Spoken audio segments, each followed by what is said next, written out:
Mother, man. Hello, all you sick cunts. John Bunting here. Whenever I'm killing rock spiders, I'm listening to Murder Metal Mayhem. Spreading faster than a case of the clap in a trailer court. Able to shatter eardrums within a 666-mile radius. A podcast more brutal than all the rest. It's Murder Metal Mayhem!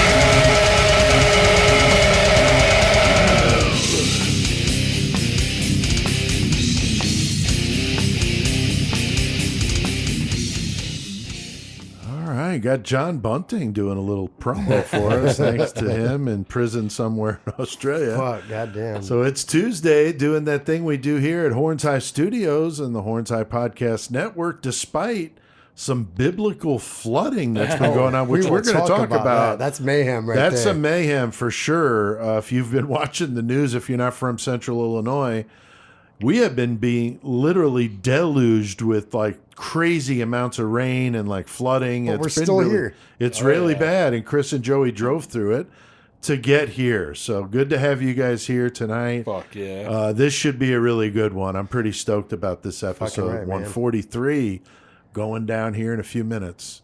All right, what T-shirts, Chris? I like that. Little Mickey's. Oh, yeah, I got my Mickey shirt on. Great big just picture of the grenade, baby. There you go. I love me some Mickeys. It's so good. It gets you drunk. Well, that's cool. That's very fitting here. Festive as we I mean, getting I'm not into the drinking 4th Mickey's of July. at the moment, but getting into the 4th of July here coming up this weekend. So, a little festive fucking shirt. right, dude. Joey, what about you, dude? Britney Spears? Yeah, I got the Gore Camp Cannibal Cookout shirt from the show that Squatch put on in Galesburg. Hell yeah. A couple months ago. Very So cool. that shit was fucking badass. And you got your Boston hat on, I see. I do. Right. I don't think I posted. I think I meant to, but I didn't. But so if the listeners don't know that Pete's a big Yankees fan, Red I Sox used fan, to be. I don't follow it anymore. Right, but so it's still funny. But of course. So they just got the Yankees just got swept in Fenway by the perfect. Red Sox. Perfect. And then they fucking had this thing whenever the fucking equipment truck was trying to leave, it got fucking stuck, and it's a picture of it with the fucking just the. What is it? The fucking roll down doors. The garage just wedged right on the fucking Yankees fucking equipment thing. Oh boy! Wow. So it's funny Fenway. that I don't follow it, so it's like I would normally be very upset at that conversation. Right. I'm sure. So you've got me mellowed out here at 54 and not all amped up. But you got that. the Australian shirt on. I do. I'm sporting some In Malice's Wake. Those guys, of course, are Australian, and we're doing an Australian episode here Yes, all the we way. are. Chris, you got should a be lot drinking of Fosters. I should have. That's I right. should have got some Fosters. Yeah, but the real They don't- Australians no, think they're like, Fosters fuck that is shit. That's bullshit. bullshit anyway. that's Yeah, bullshit. so we got a lot of Australian listeners. They'd be happier if you drank Budweiser. Right. I mean, I do Right. drink. Well, that's what's in my cooler. There homie. you go. Yeah, they are in the top 10 cities listening. Yeah. A city in Australia currently sitting at number 6 or 7. So thank you, everybody. And because of that, we're doing this episode for everybody, but also with you guys in mind. So we would just want to say thanks and Fucking give right, you dude. one that you all know about, and maybe we'll talk about some shit you didn't even know happened. So Oh yeah. last week we did a good one, guys. Episode 142, probably one of the funniest ones we've done. I yeah. think we really had a good time. I thought it was really good. We listening really back hit on the it. home run, I think, with the San Francisco witch killers, Chris. How crazy. Hey, that bitch was to control. Right. And it's like, no, do my bidding. Yeah, the Like, one man I think cult she was shit. the witch. Yeah, she really was. Yeah. Michael and Suzanne Bear Carson. If you missed it, you definitely need to go listen because their insane religious beliefs made them think they were killing witches for the good of mankind from 81 to 83. Pretty crazy stuff. We had CK did one on BOC, Hell yeah. Blue Oyster Cult, which we actually got a few listeners commented and Nice. said they really liked that, Yeah. that was cool. So as always, CK with his finger on the pulse of the listeners, knowing that Blue Oyster Cult would be the perfect accompaniment to the witch killers with the whole Zodiac and the mysticism and all the craziness going on with that case. We'll have to see how tonight's goes because I have a feeling he picked one that nobody's going to know. Oh, yeah, I So- think so. And I maybe turn some people on to some stuff be because they awesome. do kick ass. Yeah. We had a new killer cage match, and Joey, your spin on that was funny. I saw the listener comment. That was great. Yeah. That was great. And Joey, you had a good Mayhem story. So it was just a lot of fun, a lot of craziness. So if you missed episode 142, go give that a listen. We just passed the 1100. Oh, wow. When I checked it right before you guys got here. So that's awesome. So thank you. Tonight, we got a good one. As we said, we got a special Aussie episode here, but we got a co-host. Yes, sir. We Chris. got Chris Wirstrom from Georgia. Chris well, now he lives in Tennessee. Now he's in Tennessee. Now he's in Tennessee. But Chris won the contest, the Hellcoming contest, and so he was supposed to be on when we did Ed Kemper. We had an issue, so we're glad that we were able to get him on, and so he's going to be on here with us, hoping we have no connection issues. I shouldn't jinx it. And like I said, we wrote this storm, man. That's right. Yeah, we are dealing with some crazy weather over here. So hopefully that'll be awesome. I'm talking in the future, of course. We're going to be in Australia with John Bunting and his fucking crazy gang of murderers from 92 to 99. Not very many of his group made it, though. No. So. Yeah, they ended up in barrels as he got mad at him. So it's crazy. The Snowtown Murders. I know, Joey, you've brought this one up early on when you first started working with us. Yeah, I think he might even as been a good case for the contest whenever we picked the killers. Yes, I think John Bunting was one that I picked. It was, yeah, it was, and he was already on there for just the Snowtown, which he was the main person. If you're familiar with that, but you guys may not be because this is an Australian case, not a really highly, widely publicized as much as it would have been had it been in the U.S. You know, but that's just the way it is. But is a wicked story of torture, murder, and even a little cannibalism, Chris. We're going back to that, That was our thing for a while there in the early days. We even ate barbecue and talked about cannibalism, which was pretty disgusting. Meat, talking about and Big Mike in here cooking up some food for us, and that was excellent. But he had a few guys helping him, so it's a whacked fucking story. He's been on the list for a while. And we are, as we said, playing all Australian metal. We do have one from Tasmania, which I'm not. Is that its own country, Tasmania? It's in Australia, but it is part of Australia then. Man, I know it's south. It's like by itself and it's south. I always get confused, like how them islands and shit all through there. So we threw a band in from Tasmania because. But I feel like I've written to. They're wicked. I've written to Gate before, like to Rick before. Yeah, and Rick's a listener of the show too. We once wanted to say thanks, and he's awfully close. Yeah, and I've done trades with him, and I'm pretty positive every time that I fucking did his address is Tasmania, Australia. Oh, okay. So that's even cooler then. Yeah. So we got some good Aussie metal for you tonight. So that's going to be good. As we said, CK warming up, ready to throw the fuck down. He's fired up to talk about a band. I guarantee you most of the people listening have no idea. I have no idea. Yeah, Airbourne. This will be a new one. They're an Australian band named Airbourne. They're more of a hard rock band, definite flavor of AC/DC, who's also Australian. But they're very kick-ass in their own right. So if that's your jam, you're going to love these guys. And, CK, like he did Blue Oyster Cult last week. He knows what he's doing. He seems like he knows what he's doing. He's the great metal motherfucker. So he's been eating Vegemite on toast all fucking day, drinking beer and screaming obscenities in some weird accented thing nobody can understand him on Wild Man. And he is going to talk about all that in the metal segment when he comes on. So.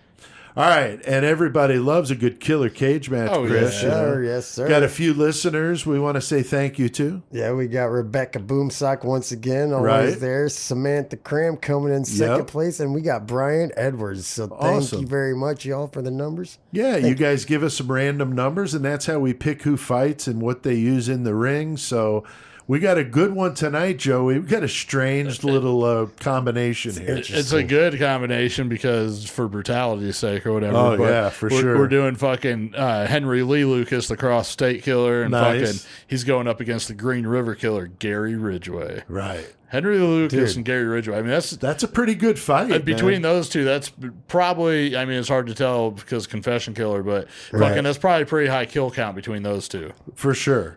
For sure.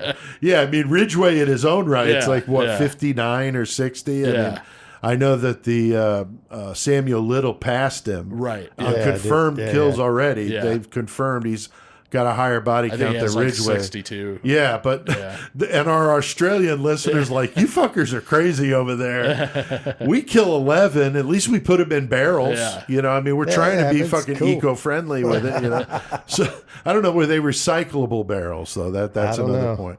Anyway, they're going to have 2 objects to fight with and a variable to make it interesting. It's a good one.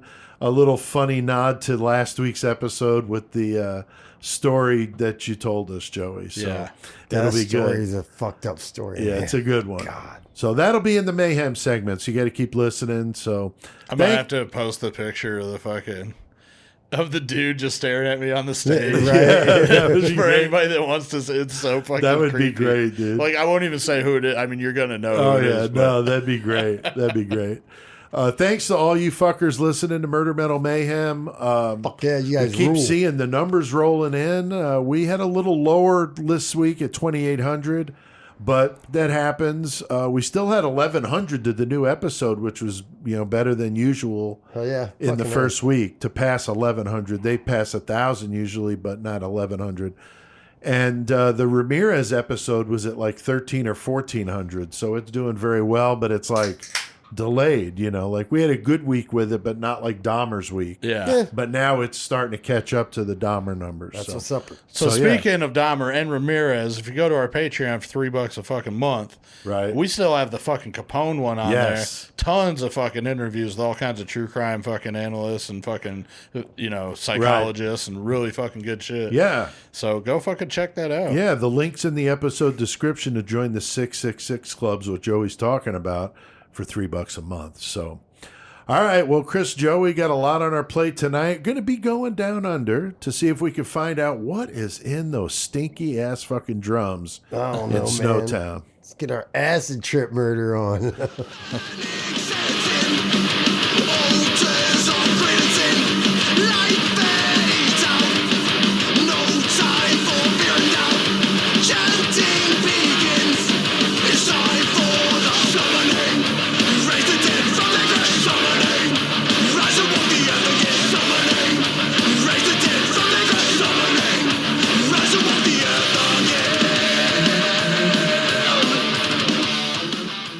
Fuck yeah, man. Some Desecrator. Fuck yeah. Fucking new metal, song. Dude. They got, really heavy stuff. Summoning. They're an Australian band.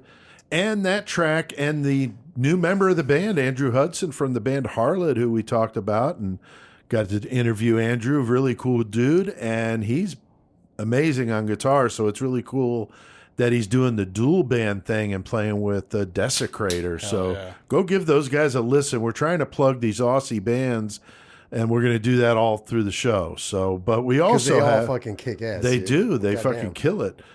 We have Chris Wirstrom on here from Flowery Branch, Georgia, but now in Tennessee. He's kind of like a roving spirit, apparently. So. Yeah, how's it going, Chris? Yeah, what's up, dude? What's going on, guys? Yeah, I'm definitely all over this beautiful country. Well, that's all right. That's all right. And so, it's good to have you on. Of course, you go by Gorespawn in your music life. And because we've already got a Chris here, and that's why CK is CK, because he's Chris. So it's like we had to come up with a nickname. So you come with a nickname. Yeah, so that works out good. That's perfect. Awesome. So Gorespawn is it tonight. So but you are Chris Wirstrom. And Chris, it's good to have you on. I'm glad we were able to work this out. We had some drama, COVID-related stuff, and I almost had to call you tonight because I was having a computer thing, and I was like, for fuck's sake, if I got to call this guy, he's just going to tell me to fuck off. So I'm glad we're able to talk to him. No, it's cool to have you on, Chris. Yeah, I'm glad to be here finally. Awesome. And tonight we're going to be talking about John Bunting and his crazy gang of killers at the Snowtown Murders. Right. He is known as Australia's worst murderer. The media in Australia often referred to him as the bodies in barrels murders, which is kind of lame. But I got to say, it's not not as really. bad as Screen Door I was going to Intruder. say it's better than Screen Door. It's just kind of generic sounding to me. Like the Snowtown Murders has a cool ring to it, makes you wonder where the fuck is Snowtown, you know? So Right, that it's makes cool. sense. They know where it is now. They Yeah, do. definitely They know do. where The it is town's all now, jacked too, which is kind of funny, which we'll get to. But Bunting was responsible for at least 11 murders from 92 to 99. He had his own little mini cult. Last week, as we had a 2-man cult. I mean, Bunting's cult's way bigger than fucking Susan Bear. Yeah, Suzanne. way bigger. Exactly. So that's what I'm saying. We're still culting it out here. He had a thing against homosexuals and pedophiles. He dished out some of the most insane fucking torture I've ever heard of. The sparkler and the penis thing is like, fuck. These poor bastards. Oh my That's God, fucking dude, I can't wait awful, to talk man. about that. Yeah, that's going to be nasty. bastards. But it's, hey, Chris, it's the 4th of July. What better time to talk It's about kinda fucked up. sparkles in a guy's dick than Dude. fucking tonight? So, Hey, yo, Yeah. Wirstrom, what are you doing? What are you doing for 4th of July? hopefully not that. Let's just say that. Get the video camera out. I'll show you. I was going to say, videotape it if you do. YouTube that shit. He had a thing though against them, and that's really, just the root of the problem here. He's just like obsessed. But we even get into some cannibalism, so this is going to be a good one. Talk about some sick shit. Now, Gorespawn, what made you decide to do this episode with us? Because you had to choose, from some topics, and this was the one you picked. So what drew you to this one? I had a nice little list to pick from, and it was the furthest one out. Gave me a little more time to prepare about it, and it was also one of the ones that I knew pretty much the least about. So it was cool for me to get read up on this one and learn something new, and Fucking right, man. That's found out a lot more than I totally- wanted to. I'll tell you, man. Right? I know. I had to walk away from There it you at go. some point. It's just fucking awful. That's pretty cool, though, because most of the time, if you get somebody on here with us, they're going to want to do one that they're more name- familiar with. Yeah. You just know, like, no, Which let's- we love doing these offbeat ones Right. because we, like you just said, we learn too because It's like, you're like holy submerged crap, in it dude. for a week to pump out a 10-page script with all the detail like Yeah. that. So it takes a lot of work, and everybody's doing work watching these things and listening to podcasts and stuff. And Joey, what is it about this one? What got you interested in Snowtown Murders? I knew about the case because whenever it broke, it was kind of more recently. Right. So I was already into the true crime shit and watching the news about that shit. So that was an international case. Right. So I knew about it from that, and I think I got more into it. So I watched it through the news sources and stuff, but I don't think I really started watching into the documentaries before the Snowtown Murders movie, of course. But because I started looking more into Ivan Milat Yeah. and some of the We got him on the list. right. So I'm looking at the sick motherfuckers in Australia because they're known for some sick fucks over there. Definitely. Catherine Oh, yeah, Knight and all- Bernie. yeah. So whenever I start looking into that, then of course the Bunting stuff starts popping up. So you start looking Right. into it, and then they did the movie, Right. which was decent. So it was Yeah. yeah, That's cool. maybe 'Cause- not quite as known as some of the other ones, but definitely came out. But that's why we love doing them because, Yeah, like Gorespawn said, we learn. Now, Chris, do you think most of the true crime fans that are listening to this podcast are going to know about Snowtown, or you think it's a little more obscure than I feel. common? I mean, I knew what it was, but I didn't realize all the details like we were just talking about. So I Right. think people might know about it, but not feel like. I don't maybe not know all the exact details. right, which is like you fucking- would with the bigger profile Right, exactly, ones, or like- like the Geens and shit like I that. don't know. I think it's fucking crazy though, because after I started checking it Oh, out, yeah, for it's real, I'm brutal, Like, man. oh my god, It's dude. really brutal. I didn't know much about this one other than like you guys have been saying. I knew of the happening, right. and I knew of the name Bunting and tied in with Snowtown, but I really didn't know the details. But my God, I mean, like Gorespawn said, man, you fucking start reading about this shit. You're just like, fuck this dude. I mean, with the sparkler thing, and he gets gnarly, man, breaking toes with pliers. I mean, it's Dude, fucking Gorespawn, gnarly. like, 10-year-old kid. yeah. Hey, you about Fucked ready up. to go sit down with your bass after reading some of this? Like, I gotta mellow out, right? Yeah. man. God damn. I gotta Oh, go watch shit, a dude. romantic Right. comedy after this just to fucking cleanse I my read that palate. camper. I thought he was bad. Holy hell. I know, it's Holy fucked hell, up. there- So, we talked about last week with the San Francisco witch killers with their cult of 2, but as we've said, I think Bunting's got him beat. He's got like 5 or 6. But the problem, Chris, is they end up dead. So yeah, I don't look at him as a cult so much more as I look at him like a fucking gang. Oh, yeah. He's a gangster for real. Totally, yeah. So this is going to be a good one, but a lot of brutality tonight. Now, in case you wondered, like I did, where the fuck is Snowtown and what size town is this? And how did it get its name? Because Australia not known for its snow. Not at all. So Chris, I spent a minute. I looked, 400 people there in Snowtown. So it's a very, very small town. That's a third the size of the VOF. God, that's crazy. Forest. That is Forest is 1,200. It's nothing. There you go. Yeah, dude, holy fuck. So I didn't even think of that. How much is Shirley? They're in the mid. I'm not sure. That's probably about that size. The mid-north area of South Australia, which is between Adelaide and Perth. Yep. So very small town in the middle of nowhere. I'm sure that before this case, even people in Australia had never fucking heard of this town before. Right. But the town got its name, guys, from the founder, Thomas Snow. Got you. So that makes sense. I thought there was a lot of cocaine there. That's where they fucking like Tony Montana. Yeah, exactly. That's where the party's at, bro. So Thomas Snow, but not because they get a bunch of the white stuff. I don't know. We'll see. Now, according to the internet, the low temp is 40 degrees Fahrenheit and the max is about 75. What? That's fucking awesome. Which to me, that's like perfect. Yeah. Like I want to move to Snowtown. Like, wow. So unless I'm reading it wrong, I thought that was pretty fucking sweet. What made you look up the weather? Because it was in the summary of the town. Okay, gotcha. Yeah. But no, that temperature is fucking perfect. Yeah, dude. I was just like, wow, okay. It was in Celsius, but it also had the Fahrenheit with it, but I didn't check their math, But anyway, John Bunting's murders is what made the town known because of all the notoriety it got. Now, Gorespawn Bunting is born in 1966 in Queensland, Australia. He had a bit of a strange childhood that developed this weird fascination with capturing spiders and to see what chemicals would affect them in what way. What the fuck was the deal with that? I can get a fucking 1,000 spiders above my head here in the studio. Oh, you do, dude. There's a legit fucking spider web actively being webbed right now over Joey's head. But what was the deal with that, Gorespawn? I mean, goddamn. I don't know, man. I could have took some lessons from him earlier. I just killed a massive wolf spider in my house. Oh, wow. Shit, yeah. But, he's trying them in these chemicals. I'm thinking he's maybe, planning, hey, how does this work on these creatures? Because I got some future plans that I might need to know. Well, that's what I'm wondering, if it was that, He already had premonitions to do this stuff, It's very possible. It's fucking... Did the fucking... I didn't even look up a picture. Was it the redback spiders and shit? He just catch them motherfuckers. He's like chlorine, whatever, dude. It was fucked up.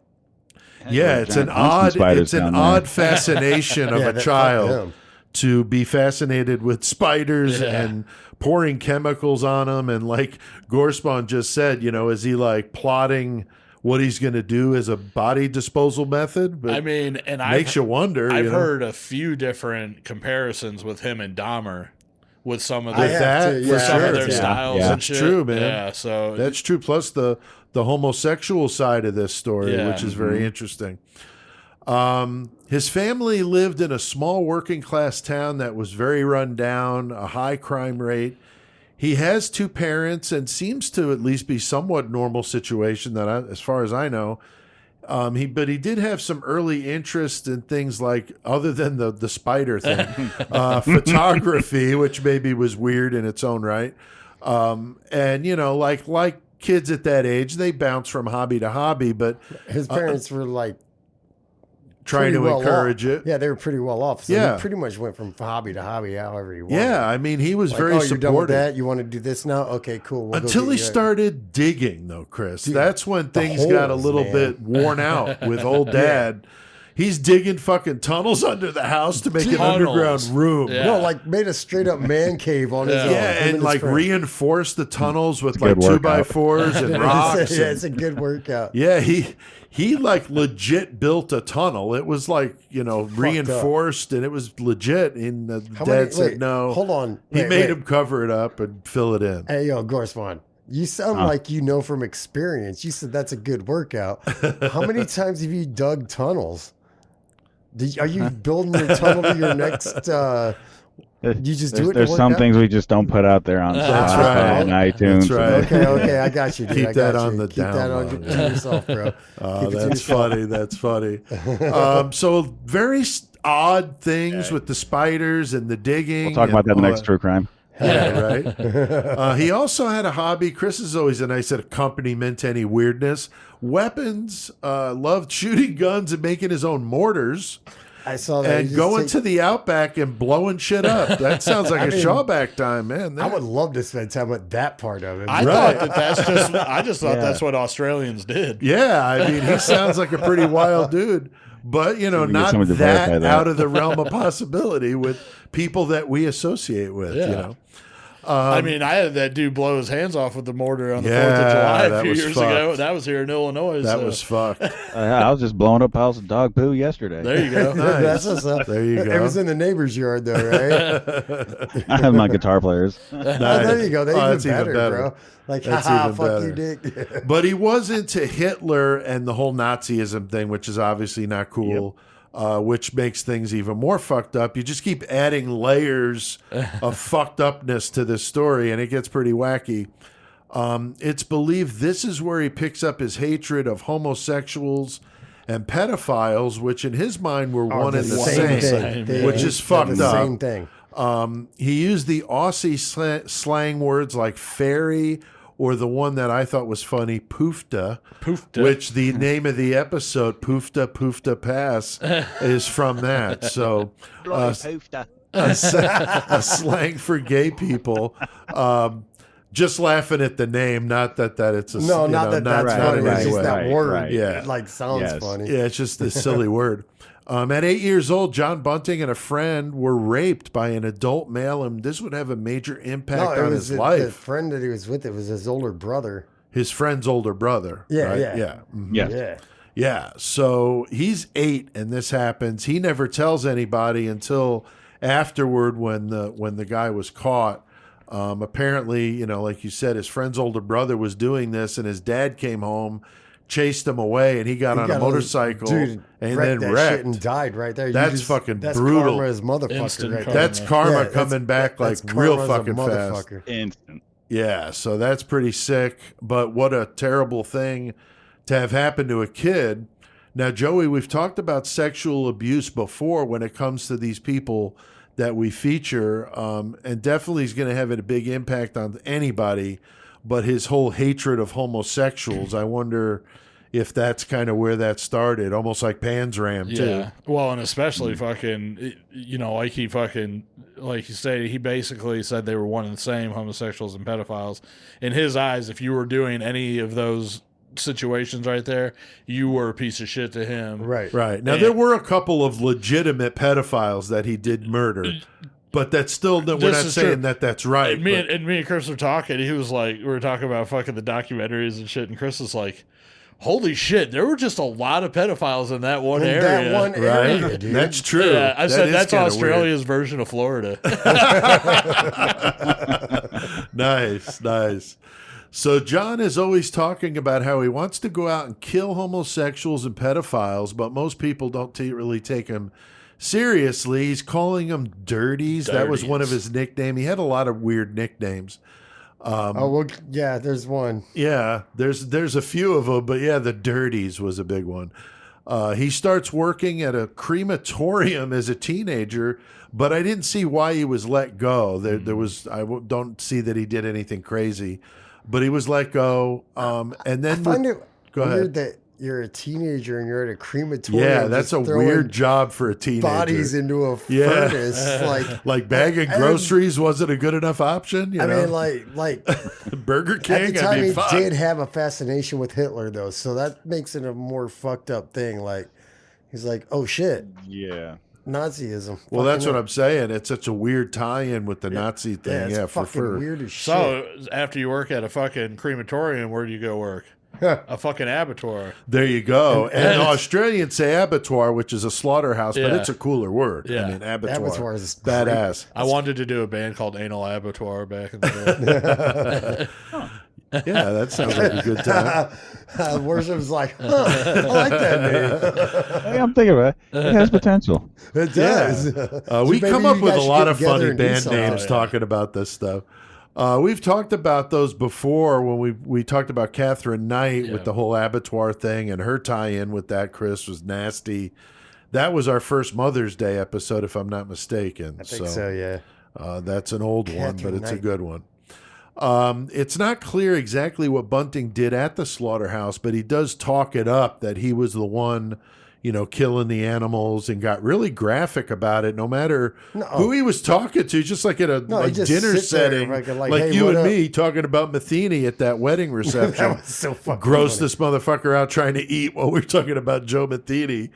But he's pulling a Chris and Pete thing, Yeah, he he's just sit offending there like, people. I don't give a fuck what you're, and it's not even just cutting up the fucking food. It's just like ideologies and shit about his, the way the Nazis or whatever, and also homosexuals and pedophiles. Yeah. and grouping them in and everybody's like, we don't even care, dude. Yeah, he's just It's creeping like- people the fuck out, man. Yeah, for sure. He's fucked up. He's weird. But he had a good cover. He was very, somewhat charismatic. So he was able to just kind of fit in, but on the surface. But you scratch a little bit lower, and he's got some weird fucking things about him for sure, Watched the movie the first time ever last night, the Snowtown Murders. I First saw time that ever you seen guys watched Yeah, it. we I have watched it not last seen It's a it. good movie. No, it's pretty I've decent. heard it's good. But Cash was like, I like the way this dude portrays him because, like, I feel like back in the day, I probably would have fucking been down with this dude. Like, let's go. So yeah, it's definitely an interesting story of just how this guy just disintegrates. He also had an issue with the sense of smell, COVID. which from a childhood illness could have been The COVID. early years. Early years, yeah. Cova 0.2 or something like that. God damn, dude. But it would affect his sense of smell into his adulthood, so he could not really smell. So that would definitely help your time at the slaughterhouse. That's why he was able to fucking hang out in those fucking in the bank vault later. yeah, too, with all the that barrels. stinky barrels. Yeah. He's like, oh, what are you talking You about? guys are pussies, yeah. Yeah, I've been in slaughterhouses before for my job, and it's awful. Yeah. The ammonia smell like literally takes your breath away. And those guys that work there don't even notice it. So this shit's just disintegrated, man, which is not Right? good. No, it's never good. But that smell, so if you couldn't smell, that would be a really positive thing. My brother in Adam that. can't smell Oh, really? because he jumped out of a moving vehicle and cracked his skull, so I now he remember- can't smell anymore. Oh, wow. That's fucked up. That's fucked up. That's real. Wow. Now, Chris, it does seem like a good place for a sick bastard like this to be working and hanging out.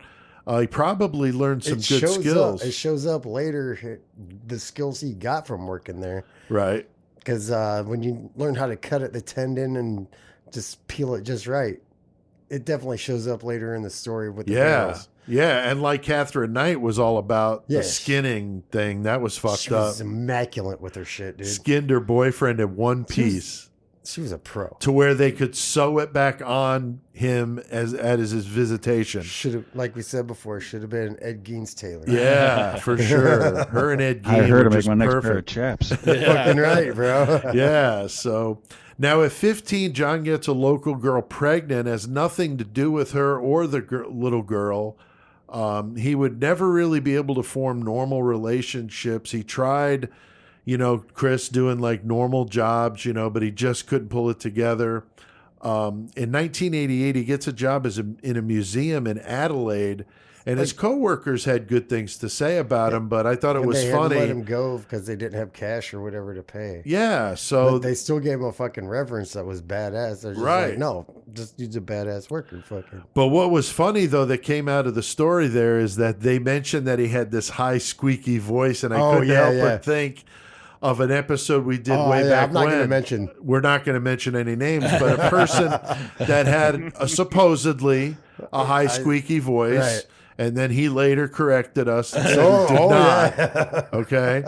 But in this got case, they're schooled. claiming that Bunting had a high squeaky voice. So whatever, it doesn't mean anything. No, I don't mean That's that. how he was talking like that. So anyway, we don't want to get Oh into my that. God, dude. My But he balls did don't have a allow re- me to talk like that. I know, right? He has a reputation for talking some shit. Okay. Now he kills his roommate's dog when it attacked his own dog and got rid of the body, telling his roommate the dog must have run off. Later, he would tell a friend that the dog wasn't dead, came to life in the car, he had to yeah. kick it to death, and then push it out of the moving car. But also, he brought the dude that owned the dog. He brought his girlfriend in there. He's like, I want to show you something. yeah. He's like, she's like, what is it? It's his dog. And his dude, yeah, the fact that he just did that, he's like, come in here, check this out. Yeah, that's fucked up, man. I'm just laughing because it's so insane, but it's not. It's fucking brutal. I mean, it's just like, how the hell somebody just go kill a dog for no fucking. I mean, it's just shitty. And the fact that he fucking just like, it wasn't dead and he tried to Yeah, fight kicking it. it to I wish death. So you don't know if he's full of shit or Yeah, not. exactly. But I wish he would have the dog would have got him and made him Yeah, wreck bit the him. car, dude. Yeah. So Gorespawn, we see that a lot with serial killers, that whole torturing animals, abusive to animals. Bunting obviously does that. There's another instance I read about where he's told one of his friends to shoot the dog that he had cornered, and when the friend refused, he shot him instead. So this dude's fucked. Yeah, it's fucking just that's a sign of a true psychopath right there. If you gotta, just fuck with animals, defenseless animals, that just, I don't know if that shows you're a coward or what, but you've definitely got more than a few screws loose up there, Right. No, that's just fucked up. Now, Joey, we've talked before about this, how people tend to get more upset at animal abuse and killing like this than they would for people. And what is the deal with that? I mean, there are a lot of people that almost get more outraged at the animal abuse and death. Yeah, and I mean the fact is people are probably, if you're squeamish to any kind of torture or killing, you're gonna be squeamish no matter what you see getting killed. That's what I think. Be it a fucking insect or a fucking squirrel, you know what I'm saying? Right. Or if you're somebody that's not going to be affected by that too much, then you're not going to be somebody who hunts and can take down a deer or fucking 5 turkeys a day, or you know what I'm saying? So there's two different aspects of how people can view it. The thing about the people getting more offended with the animals and stuff, some people just, you know what I'm saying, have that spot in their heart for the animals more than people per se. But if you were to see both of them getting tortured, who knows what you would really think. Right. Another thing I'm going to say, just because I'm a piece of shit and I say shit like this, but is to be fucking sympathetic and overly sympathetic towards animals is kind of like a trendy hipster thing that's came about way harder in the last fucking 20 years. And I work in retail, and I see that by the shit that we sell for animals and pets and shit like that. Like, people will fucking blow some money for these animals, which is cool, and, you know, if that's your thing. But to say it's not a fucking big business and to say that that's not connected somehow with this, to me, I just don't believe it. So Yeah, I agree with you, dude. I do. And it sure helps Sarah McLachlan retire. That's your fucking right. It fucking did. God damn it. I mean, I think like Gorespawn said, I think before is, you know, the defenseless thing, I think's the issue. You know, just like kids, animals, you know, that's just some taboo shit. You just don't do it. See, like People you are said, fucked kids, up, you know. He's against pedophiles, but he doesn't mind fuck that dog, shoot the dog. Yeah. He's got a very warped fucking ideology for sure. Speaking of that, he has set up a rock spider wall in his spare room of his I don't house. even like it, dude. This is so fucked up. This is a chart that has names of people like connected with string, like in an FBI office. All coming from Wagner. Yeah. Basically. And he, There is these no suspected Pepe Lopez. pedophiles, these people are on his list that he's going to stalk and fucking kill. Yeah. Now, Chris, the whole rock I don't spider want to thing talk is about fucked it, bro. up. It's fucking stupid. It's gross to say. It's pretty funny. It though. is, but our listeners and I need said to it know. in the fucking intro, so people Right. don't even know what the fuck I'm talking about. Right. Yeah, So, so- what is it, so Chris? Casper was Why do trying to be- Australians call No, pedophile? I can't laugh at this though because it's fucking gross. So like they call pedophiles rock spiders because they're always getting into little cracks.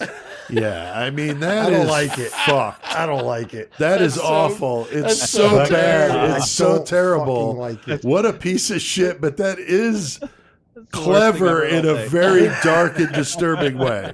And But it his is was- very clever. No, he came up with that name for them, and I don't know if he did, but somebody No, I in don't know. Australia came up with that crazy shit. No, in the But that's book they just were fucked up. talking about that. Like that was his name for. Oh, I Yeah. thought it was like a thing that he'd heard. Oh, I'm sure that if it was something that he started, that after he got fucking busted, everybody started seeing it. They probably fucking started Oh, saying I'm sure it. that Right. they would have Caught rocked on now. Yeah, but Rock Spider would be another good name for a band. Oh god, you'd be canceled first day. Tour Australia Yeah. under the band name. You'd Getting have banned in Australia instant. instantly gone. you'd be Fuck. offending so many people. They'd be like banned. Right? Done. Right. Now, as I mentioned, Bunting had a couple of accomplices. Now, this is a fucking special. His This is homie like Robert Wagner. this though. is almost like Sugar Babe type shit here. Yeah. First was his stepson, James Velakis, who goes by Jamie. And Bunting is married to his mom, Elizabeth Harvey. And he took, like I said, Jamie under his wing, kind of became a dad to him. And he told him that his stepbrother, Tony Eude, molested him when he was 13. So Bunting's got this rock spider wall thing, Joey. Yeah. He's got fucking Eude now on the fucking I mean, this spider wall. motherfucker, he has fucking addresses. He knows Oh, where yeah. people are going to be. He knows Oh, where yeah. they work. Numbers. Fucking, Yeah, that's all part of his game, Yeah. man. It's fucked up. But whether Tony did this or not, we don't know. Right. That's what Jamie's telling his stepdad, which is Bunting. Velakis would later testify against Bunting, Wagner, and Barry Lane. So he winds up turning on him. But they got this list going on, and so now this Eude guy is on the list. Now, John meets his other accomplice, which is Robert Wagner, who's a big player in this story as well. Now, this is really weird, just to try to explain this because it's very confusing. Robert's roommate, Barry Lane, was also involved It's in Vanessa, the crimes. Barry was definitely a very interesting character. Yeah. These two were in a homosexual relationship. That's not what's strange, but that the kid was like 13 when he started the relationship Right, with him. right. So that's fucked up. Wagner was 13 or so, and so he's in this and relationship Barry with an Lane's older he's guy. a cross-dresser. Yeah. Right. And that's what Chris was 100%. saying. Yeah, he's very, Vanessa, very, effeminate. yeah, and that is what it is. But Yeah. the whole the fact that he's 13 is where it's fucked up. So you have to wonder if Bunting isn't gay himself because now he's associating with this. Now his cover story is that he was like quote unquote doing like field research Yeah. to find these people. It's That's like, what oh, he's I see. claiming. Which But at the same time, that's the perfect way to do it. Be Yeah. like, well, everybody that's what I'm doing this saying. It's dirt. one or the other, I Yeah. think. And I'm curious as the story unfolds, what you guys think about it. We've seen this before with people that hate homosexuals, like Gacy, who was, of course, gay as well, or at least bisexual. This story can definitely get confusing with all these different people coming and going into his life. But Wagner would be involved for the remainder of the 10. That would earn him the nickname Papa Smurf Oh man, because he would choke him out, Chris, and they turn fucking blue, which is I pretty beat him so brutal. hard they just turned blue. really fucking brutal. Now, Gorespawn, so the murders are starting now. We're getting into the meat of the story here. August of 92 with Clinton Trezise. Happy pants. Yeah, old Happy Oh, Pants. Happy Pants. Bunting nicknamed him Happy Pants and then winds up beating him to death with a fucking shovel. How's that go down, dude? Yeah, it's crazy. They just invited him over, hey, how you doing? Little social gathering, and he's in the living room, and Bunting goes on his normal bunting spree and winds up just beating him to death with a shovel, calling him a pedophile and the whole nine. Yeah. And, that was the first one. I think it fucked was more up. just because he was younger and Right. easier, more vulnerable for him to get. Yeah, he liked luring him into, like you said, social gatherings, or he would befriend them and then later fucking put him in a situation like this where either he or multiple people are attacking him. It's fucked up. I can't remember if it was Clinton Trezise or one of the other victims that also hit with a fucking shovel, but they were talking about fucking the front of the skull was fucking crushed in too because getting hard from so hard the floor. From the back. Yeah, he's getting smacked with the shovel from the back of the head, but the front of the head was crushed in too from the impact on the fucking ground. Oh my gosh! Wow. So a body of Trezise is found in a shallow grave, and the case went on Australia's Most Wanted. And I saw that Bunting saw the episode with his wife and stepson Jamie. I'm sure he was a loyal watcher of that. Oh, shit. I'm Just sure. to check to see if We've seen them be obsessed with America's Most Wanted before with other stories. Yep. The John List murders. That was a good one. His stepson Jamie, and he's telling his wife and his stepson, he's bragging about his involvement with it and his handiwork, and that Wagner and Lane helped him, which is kind of dumb to be fucking telling other people. No. Never a good idea. Gorespawn was like, no, that's not dumb. That's cool. Let's fucking do it. 3 years, though, would pass, though, guys, before he would get that taste to kill again. And I see that the victim now is Ray Davies, not the guy from the Kinks. Because I was like, damn, Ray Davies died? Like, what the fuck? Anyway, yeah, they were like one of the first rock bands I listened to as a kid. you go. I went and saw them, too. They were really poser. good. They were really good. Poser. Yeah, it was like 13 or 14. Yeah, that's awesome. The Australians call trailers caravans. So he's got this, Right. I can't find no wheels on it. he's a mentally disabled guy. He's living in a caravan or a trailer. Bunting hears from a woman who had previously been in a relationship with the dude that he had made sexual advances towards her grandson. So, of course, now Chris, ended up on that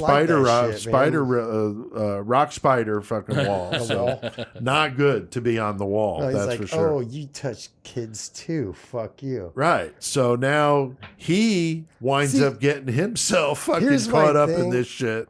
Here's my thing that I find weird where I see where Bunting puts it together.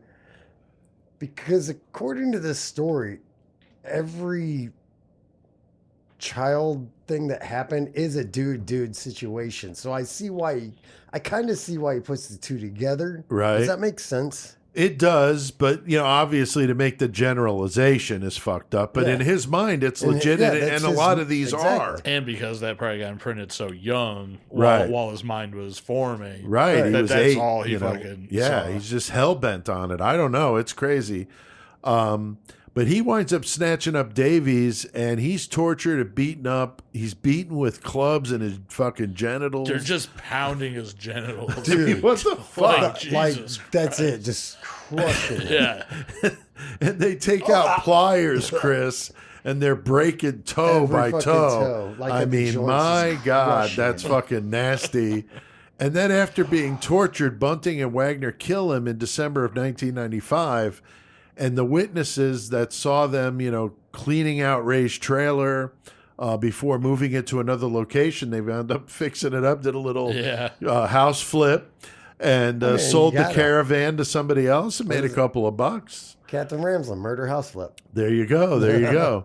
The body was later found by police burnt to a crisp in the backyard of a former property occupied by Bunting. I really don't know why he wasn't on the radar a little sooner. Right. Because I'm thinking if you found a found a burned body in somebody's backyard, that it would probably be a good idea to go find them and find out what's going on. That is crazy that they never really talked to him about Yeah. it. At the same time, to them, up until later, it was a fucking complete John Doe. They didn't know who it was. Yeah, they didn't pin these all together at first. And you can see why. But I agree with you. It's like, well, why don't we at least just check Yeah. out You the got a previous dead owner? bird. Yeah, it's not body like in he your left the yard. area. He Yeah. was still around, and he Right. wasn't like low key either.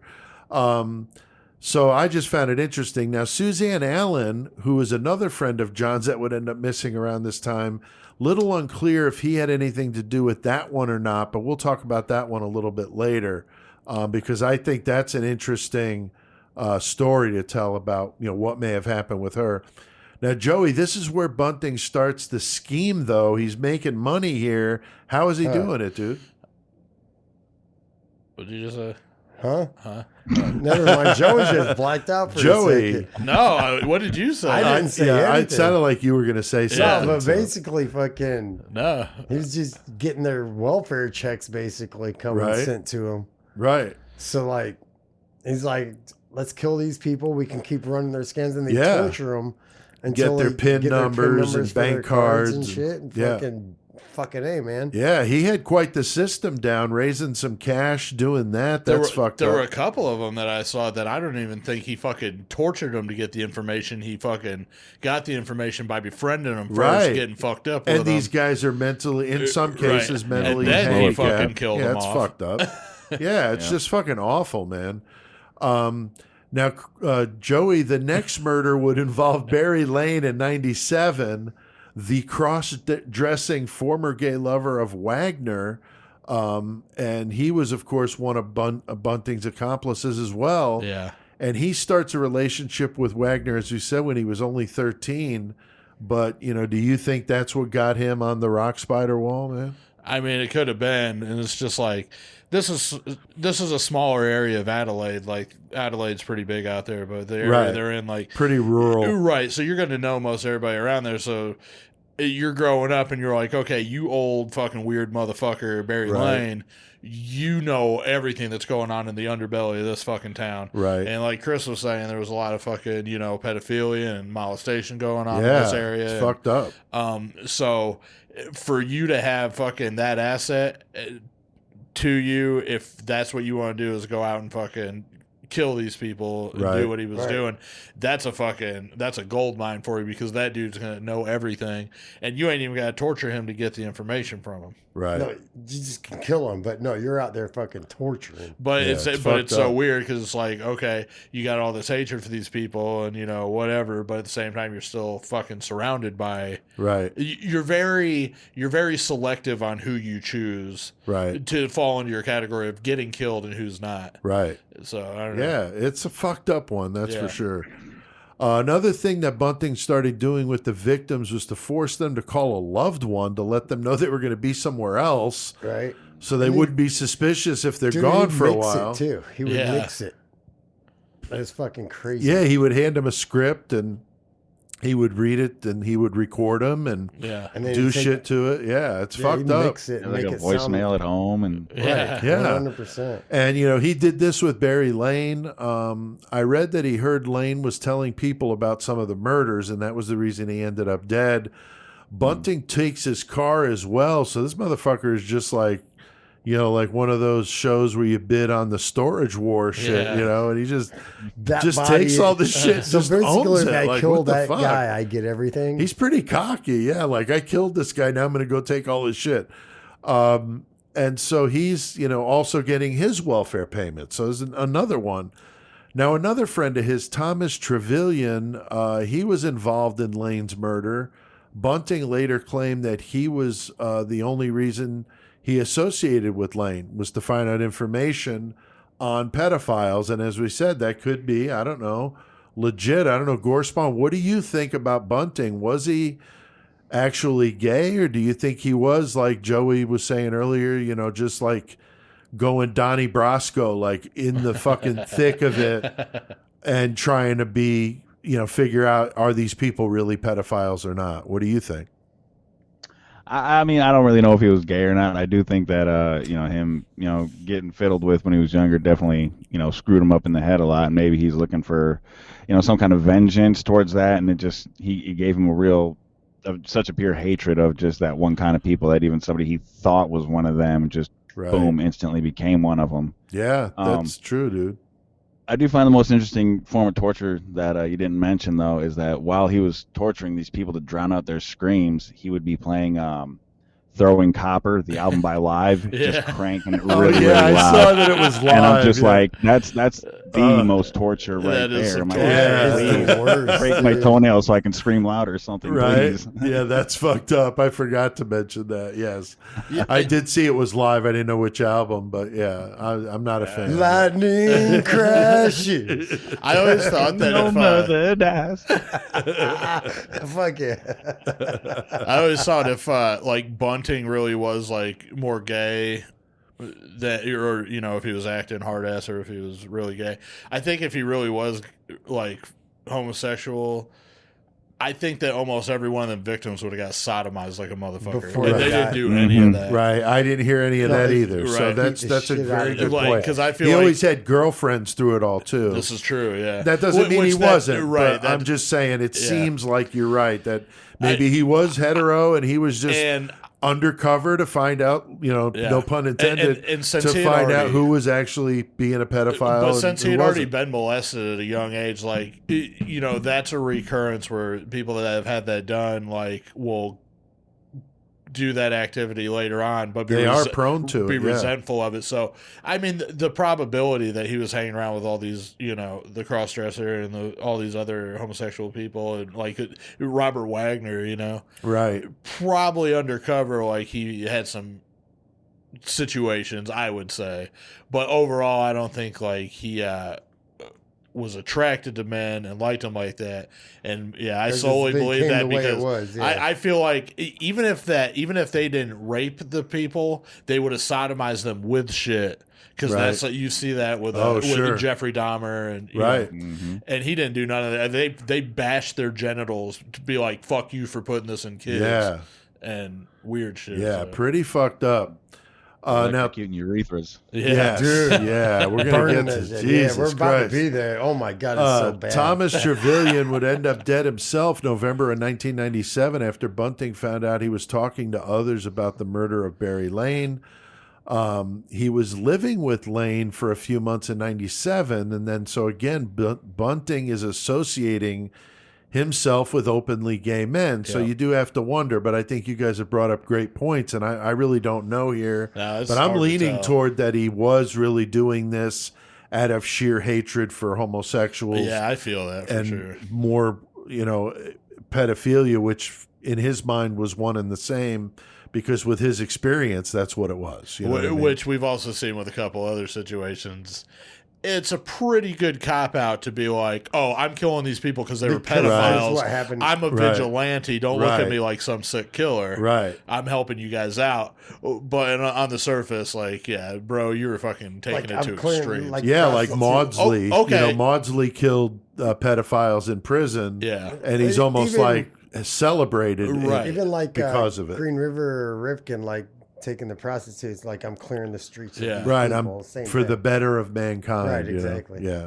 But so yeah, it's fucked up. And you know what else is crazy too? So you fucking see people all the time do the internet. Oh my God, people running a fucking keyboard and shit, but talking about, oh man, if this pedophile was here, this pedophile, I'd fucking do this, or this. Well, John Bunting fucking actually took that literally. It was like, oh, this pedophile is over here. I'll go over there and fucking. I'll Right. do it. And he fucking did. So And all not this just shit, kill him, but torture him like in a So to talk sadistic how- fucking way. Right, exactly. And so to talk how fucked up he was for doing all this shit, I hear normal quote unquote people all the time Right, I get saying what that you're that's saying. what they wish would happen or Right. they could do to these people. True. And it's like, well, He there just you go. took it literally. Right, he did it, so there Yeah. you go. Are you happy? Right. Or- It's fucked up. Yeah. Now, Thomas Trevelyan was known to have mental issues as well, and he dressed up a lot in military fatigues. He would be forced by Bunting and Wagner to stand on a box that's so fucked up with a noose around his neck, Yeah, it was pretty. tormenting him, like pushing him off it and stuff. And then After finally, he already got beat too. yeah. That's a good point. Yeah, he gets beat up, then he's strung up like that. and then they say it's a suicide, even though the body is fucking beat to shit. Yeah, and they moved it from wait, no, wherever that's it a was to the tree outside. Or did they do it on the tree That's a outside? different one, ain't it? Yeah, I think that's a different one because the body found outside on the tree, the truck driver, it looked like a suicide because he had money. But in they his had pocket. beat him, though. No, but they didn't. I'm pretty sure. I thought they did too, but Yeah. nonetheless, he's found on Yeah. a tree. A truck driver sees him, and they call the cops, Right. and it's a fucking body. But like Chris said, that looked like they Yeah, assumed they it was a called suicide. Yeah. And you don't know if it was just because he was not a wealthy kid. It's like easy to just make a easier report saying it was suicide than Yeah. to try to now find a murderer. But nonetheless, that's what they called it. Now, Joey, at the time, the police have no idea that all these are connected, of course. I mean, they don't know they're connected, and at the same time, they don't even know that fucking most of these murders have been committed. True. A lot of these people are fucking, basically off the grid. The only fucking the only legal fucking paperwork to them is their fucking Social Security or fucking disability that he's taking and fucking cashing. Right. But I mean, some of that shit's so fucking dumb too, because he's on video at some of these places cashing that. It's pretty shit. ballsy, man. Yeah, like, it really is. Like you got to know there's fucking CC. Well, of course. Yeah. I mean, it's the '80s, but still, I mean, that was going on. That was the '90s, wasn't it? Yeah. Yeah, that's the Or 90s. well, this is the '80s. He got caught. In the 90s. Yeah, he got caught in the '90s. Gavin Porter is a junkie who's a friend of Jamie Velasquez, and he gets Bunting mad when he gets stabbed with a used syringe that he left on the couch in '88. I mean, who the fuck wouldn't be pissed? I'd be pretty pissed off. Fuck that. You know, some junkie leaves his shit laying around. That's just shitty, you know? Oh, man. That. So, I mean, he almost is legit, like, pissed off at this guy. Who would, like you said, who would not? Oh, Yeah, he winds up killing him while he's sleeping in his car in the driveway. His body is put in a barrel and would later end up in Snowtown with the other one. Which junkies have now become another part of who he hates. Right. So he's got homosexuals, he's got pedophiles, and now junkies. He's expanding the fucking business a little bit. A new revenue stream. Right? And you got to wonder, too, because what's his name? Fucking the kid. Jesse? Yeah, so. Jamie, my bad. Yeah, Jimmy. Johnson. But whenever, like, so you see him hanging out with fucking these junkies now. Right. And you're letting him get high, and you're okay with that because that's fucking your buddy. But at the same time, you're like, oh, he's going to fucking want to be hanging out with these dudes, so I'm just going to kill the fuck out of him. Right. And so, okay, yeah, but you can justify it by saying, oh, because they're fucking junkies and they're going to ruin your life. Right. While you ruin your own life, which is fine. Right. So, you know. Yeah, it's fucked up, man. Like I said, he takes an idea and just twists it up enough to make it, you know, especially as we said with this guy, it's layer upon layer of just weirdness and fucked up shit. And now it's just straight up, you know, brutal, you know. A few months later in '88, Troy Eude, the stepbrother of Jamie Velasquez, the one that he claimed was molesting him at a young age, he finally gets his fucking date on the fucking rock spider wall. He is the dude who James said was molesting him, as I said, or Jamie. Bunting, Wagner, and Velasquez pay him a visit. They drag him out of bed. As we said, the music thing was fucked up, Chris, how he would torture him and like have music in the background. I mean, pretty fucked up. They tried that with fucking Waco, remember? Yeah, they did. Yeah, that's true. That's true. That's a torture method. It is, yeah. So, you know, they end up, you know, doing this shit, but these people are ending up in barrels. So he's starting to get to become, you know, what's known as a process killer, where he seems to love the entire process, which is, you know, he befriends them. He lures them to a place where the torture can go down, and then they die horrifically. And then he does what he wants with them. And he made basically the bodies in the barrels, that was his trophy. Yeah, like, it was. That was his trophy. That's why he couldn't let him go, man. Yeah. It's like, fucked okay, up. I got to move them from here to here. And he couldn't smell them, so he didn't have any problem with it. It's like, what's the problem, man? Yeah, Jesus. Put a fucking cushion on it and sit on it, you know? He got insane. He's like, I need barrels with bodies. Right. But he loves this whole process, I think. Now, Chris, Bunting seems to be picking up the pace. He's now storing them in the barrels, and now he's getting to kind of streamline this whole thing. Well, basically, originally starts out hiding them out in one of the homeboys. There's so many names. David, or the one guy with the beard. Yeah, David. What he fucking storing them in his garage, dude. Right. Like, just starts storing them there. Like, and there were people that saw them like whenever they moved them. Yeah. I can't remember to there or to after whenever they left there to the bank, but like fucking neighbors like, oh yeah, we seen them with a bunch of barrels in the back of the didn't truck. think anything of it. They just got barrels. Could you imagine asking somebody to keep these barrels on their property? The neighbor, or the landlord where we just moved in at, he's about to move them barrels out the garage, bro. Now, mind you, they're empty. There's nothing in them at all. But well, he was claiming the smell was kangaroo meat. Right. Yeah, that is right. Yeah. So he's just got a good, you know, sense of fucking telling some bullshit. and people believe in it. There are two other murders of mentally challenged men that cross paths with Bunting, and one of them was tortured, is just fucking gnarly, man. Has his genitals shocked with electric shock, like to a battery, lit cigarettes in his ears and nose, and a burning sparkler, as we mentioned, in the head of his dick. I mean, that is fucked up. There were more. Yeah, they went one after the other. They did the one, and they were like, "Oh, that was hilarious. Let's do it again." Yeah. And they're recording. Was it My him? They God, recorded beating man. the fuck out of him. You whole new meaning the purple-headed demon. Yeah. Yeah, that's just fucked up, man. Jesus. And then he gains access again to their welfare payments. Yeah. So he had a process. He picked out the ones who he knew he could get away with, like Joey said, kind of people off the grid. Yeah. Nobody's really accounting for them.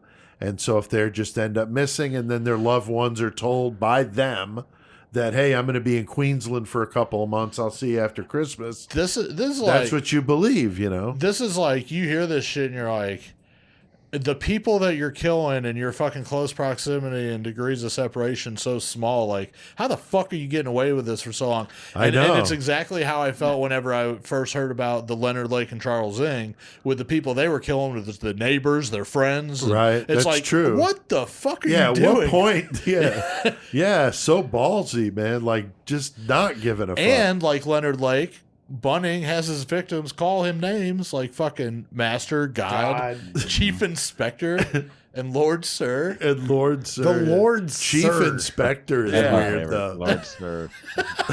Chief Inspector is just strange. So I don't know what the fuck the deal is with this guy Gorespawn. I mean, what happened with Elizabeth Hayden?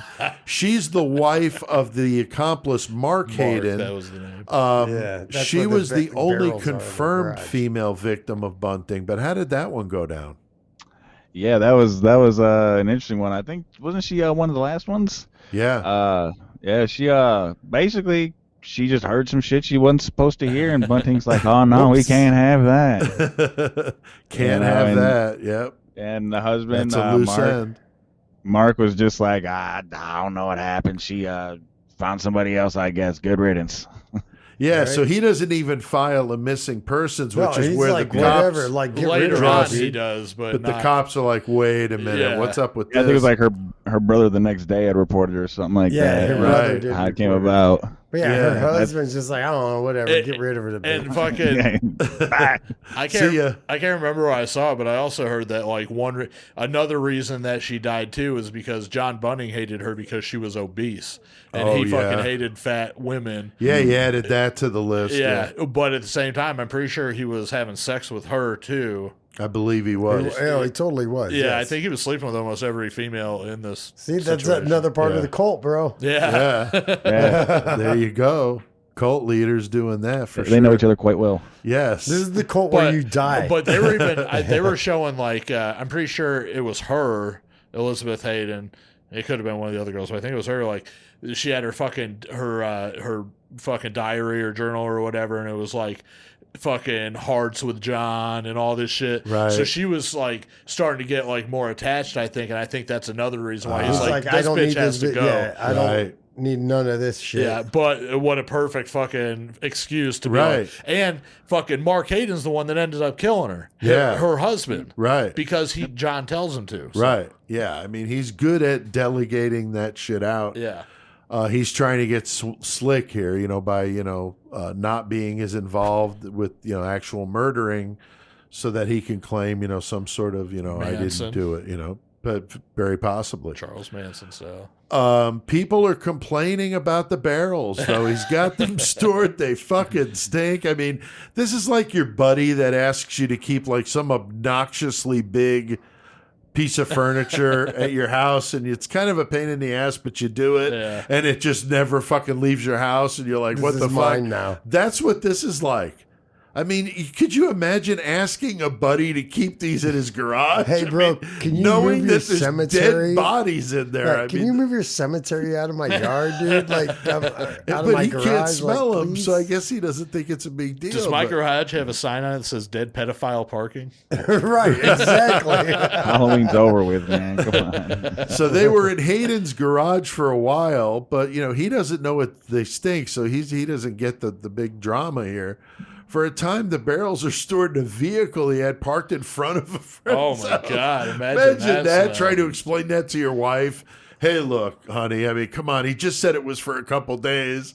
That fucking thing. I mean, you never hear the end of it. No, like that Legit, fucking though. I That mean, thing's the that's tires are all nasty. 3 flat now. It only has 3. It's still on the jack on the other side. Fuck. Right. Like, Yeah, I God mean, damn it's it, dude. ghetto as fuck in front of your house, and it stinks like a fucking nasty, So I just thought it was funny. So his friend winds up moving, which is probably a good idea. Yeah, right. He moves to Snowtown, about 100 miles from them, and so Bunting chases after him, and he goes to the town, kind of likes it, and he finds there's this old bank that the was state bank. Yeah, it was yes, closed down First State because- Bank, Yeah.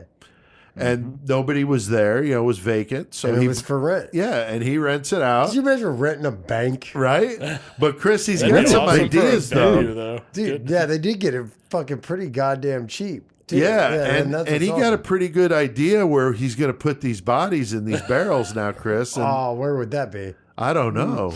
The vault? The vault, thank you. Let me think. With a combination lock on it that you can't Yeah, fuck open. it. I with- don't even know how big it was, but they said centimeters, and my mind went American. Right, so. right.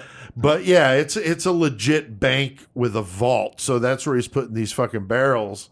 And at the time, he thinks he's smart, because he's got this shit under control. But the barrels, Chris, they're They getting stink. fucking stinkier. No, dude, hey, yo. Wirstrom, what do fucking rotting bodies do? They stink. They stink like a motherfucker. Yeah, they explode like They're gases. I mean, it's fucking nasty. I don't care man. even if it's an acid. Bloat and Yeah, it's gross. And imagine, these are in a vehicle parked in front of your house or in your garage or basement or whatever. I mean, that's just nuts. So anyway, he thinks he's smart, but people are still fucking, smell raising that a shit. fuss. He does cover the vault door with some plastic, like that's going to do a whole lot. And Yeah. hanging fucking air fresheners. Air fresheners, yeah, that's right. I forgot about Like, that. it was Dude, like Go ahead, it was like a Chris. split open. It was like a split open garbage bag. Like I was watching something earlier today where they had the police video footage going in there. And Oh, it was literally yeah. just like a thin garbage bag covering it. Oh God, yeah. So it's not like 6 mil Visqueen. No, It's definitely some cheap not. dollar store fucking garbage bags taped to the wall, all fucking shit. low class. And so the smell is just it's He's atrocious. not Dexter. No, he's not. He's pretty sloppy. He's like very organized in one way, but then he's disorganized in other ways. But anyway, the police stumble upon this bank. They're investigating the disappearance and murder of Elizabeth Hayden. And they find it suspicious, like we said, that Mark didn't report her missing. So they're wondering what's going on. And then the last known victim of his is David Johnson. He is lured to the former bank when he's asked to buy a computer. Fucking nerd. Yeah, he thought that the computer, they told him the computer was at the old bank. So he believed that story. And he goes down there. They handcuff his ass. They make him give him his PIN number to his bank account. And he's also forced to read a script that Bunting wrote so that they could record him saying it, one of these, Mom, I'm going to be in Queensland for 2 Right. months. And he's Like I said, he tortured, mixed it. awfully fucking tortured, again to the music. But Chris, this is even more fucked up, that they played the music and the recorded people screaming in the session before to the person listening. So you not only had Dude, to I didn't listen even to see live, that. Really? No, I but didn't even he see that. recorded the people screaming that he actually tortured before. Oh my God. So you get to hear that while you're listening to live. You hear cranked that? up. This is about to be you, basically. Yes. But dude, they always That's stuff fucked socks up. and they always stuff socks and shit in their mouths. Right. He to did muffle the gag him sound. to some extent because he Did- was, Who was it? The one. The one they put the sparkler in his fucking dick. They basically just shoved a gag in his mouth and let him die on that. No, yeah, and fucking Bunting was like super upset about that because he fucking would look in their eyes, dude. Yeah. He'd pull their eyes He'd down look and at look in that their shit. eyes and watch them disappear. Yeah. That's fucked up. No, he would fucking do that. Yeah, I mean, really crazy shit. And this dude is just, I mean, we've talked about some really gruesome people, but he's got to be among the worst No, of he's the groups bad, that dude. we've ever talked about. Wagner and Velasquez drove to Johnson's bank and were not successful, though taking the money out. By the time they got back, the old Johnson was dead in the old bank in Snowtown. So, Joey, now this is where the story, as if it wasn't fucked up enough, Yeah. gets a little more fucked up. What happens at the bank there? Well, they fucking take off and they go to the bank unsuccessfully to fucking access the ATM. They leave fucking Bunning with David Johnson at the fucking vault. David Johnson doesn't fucking make it out of that one alive. Bunning kills him. So when Wagner gets back, he's upset because he didn't get to have enough fun with David Johnson. So he shit. was like, okay, well, I'm going to step it up a little bit. So whenever they dismembered him, they took parts of his flesh, they fried it, and ate them together as one. God, And damn. that was just a little bit more of them having what he called fun. So, Wow. You think they dipped it in anything? Like some Vegemite? Ranch. probably, right? Some ranch?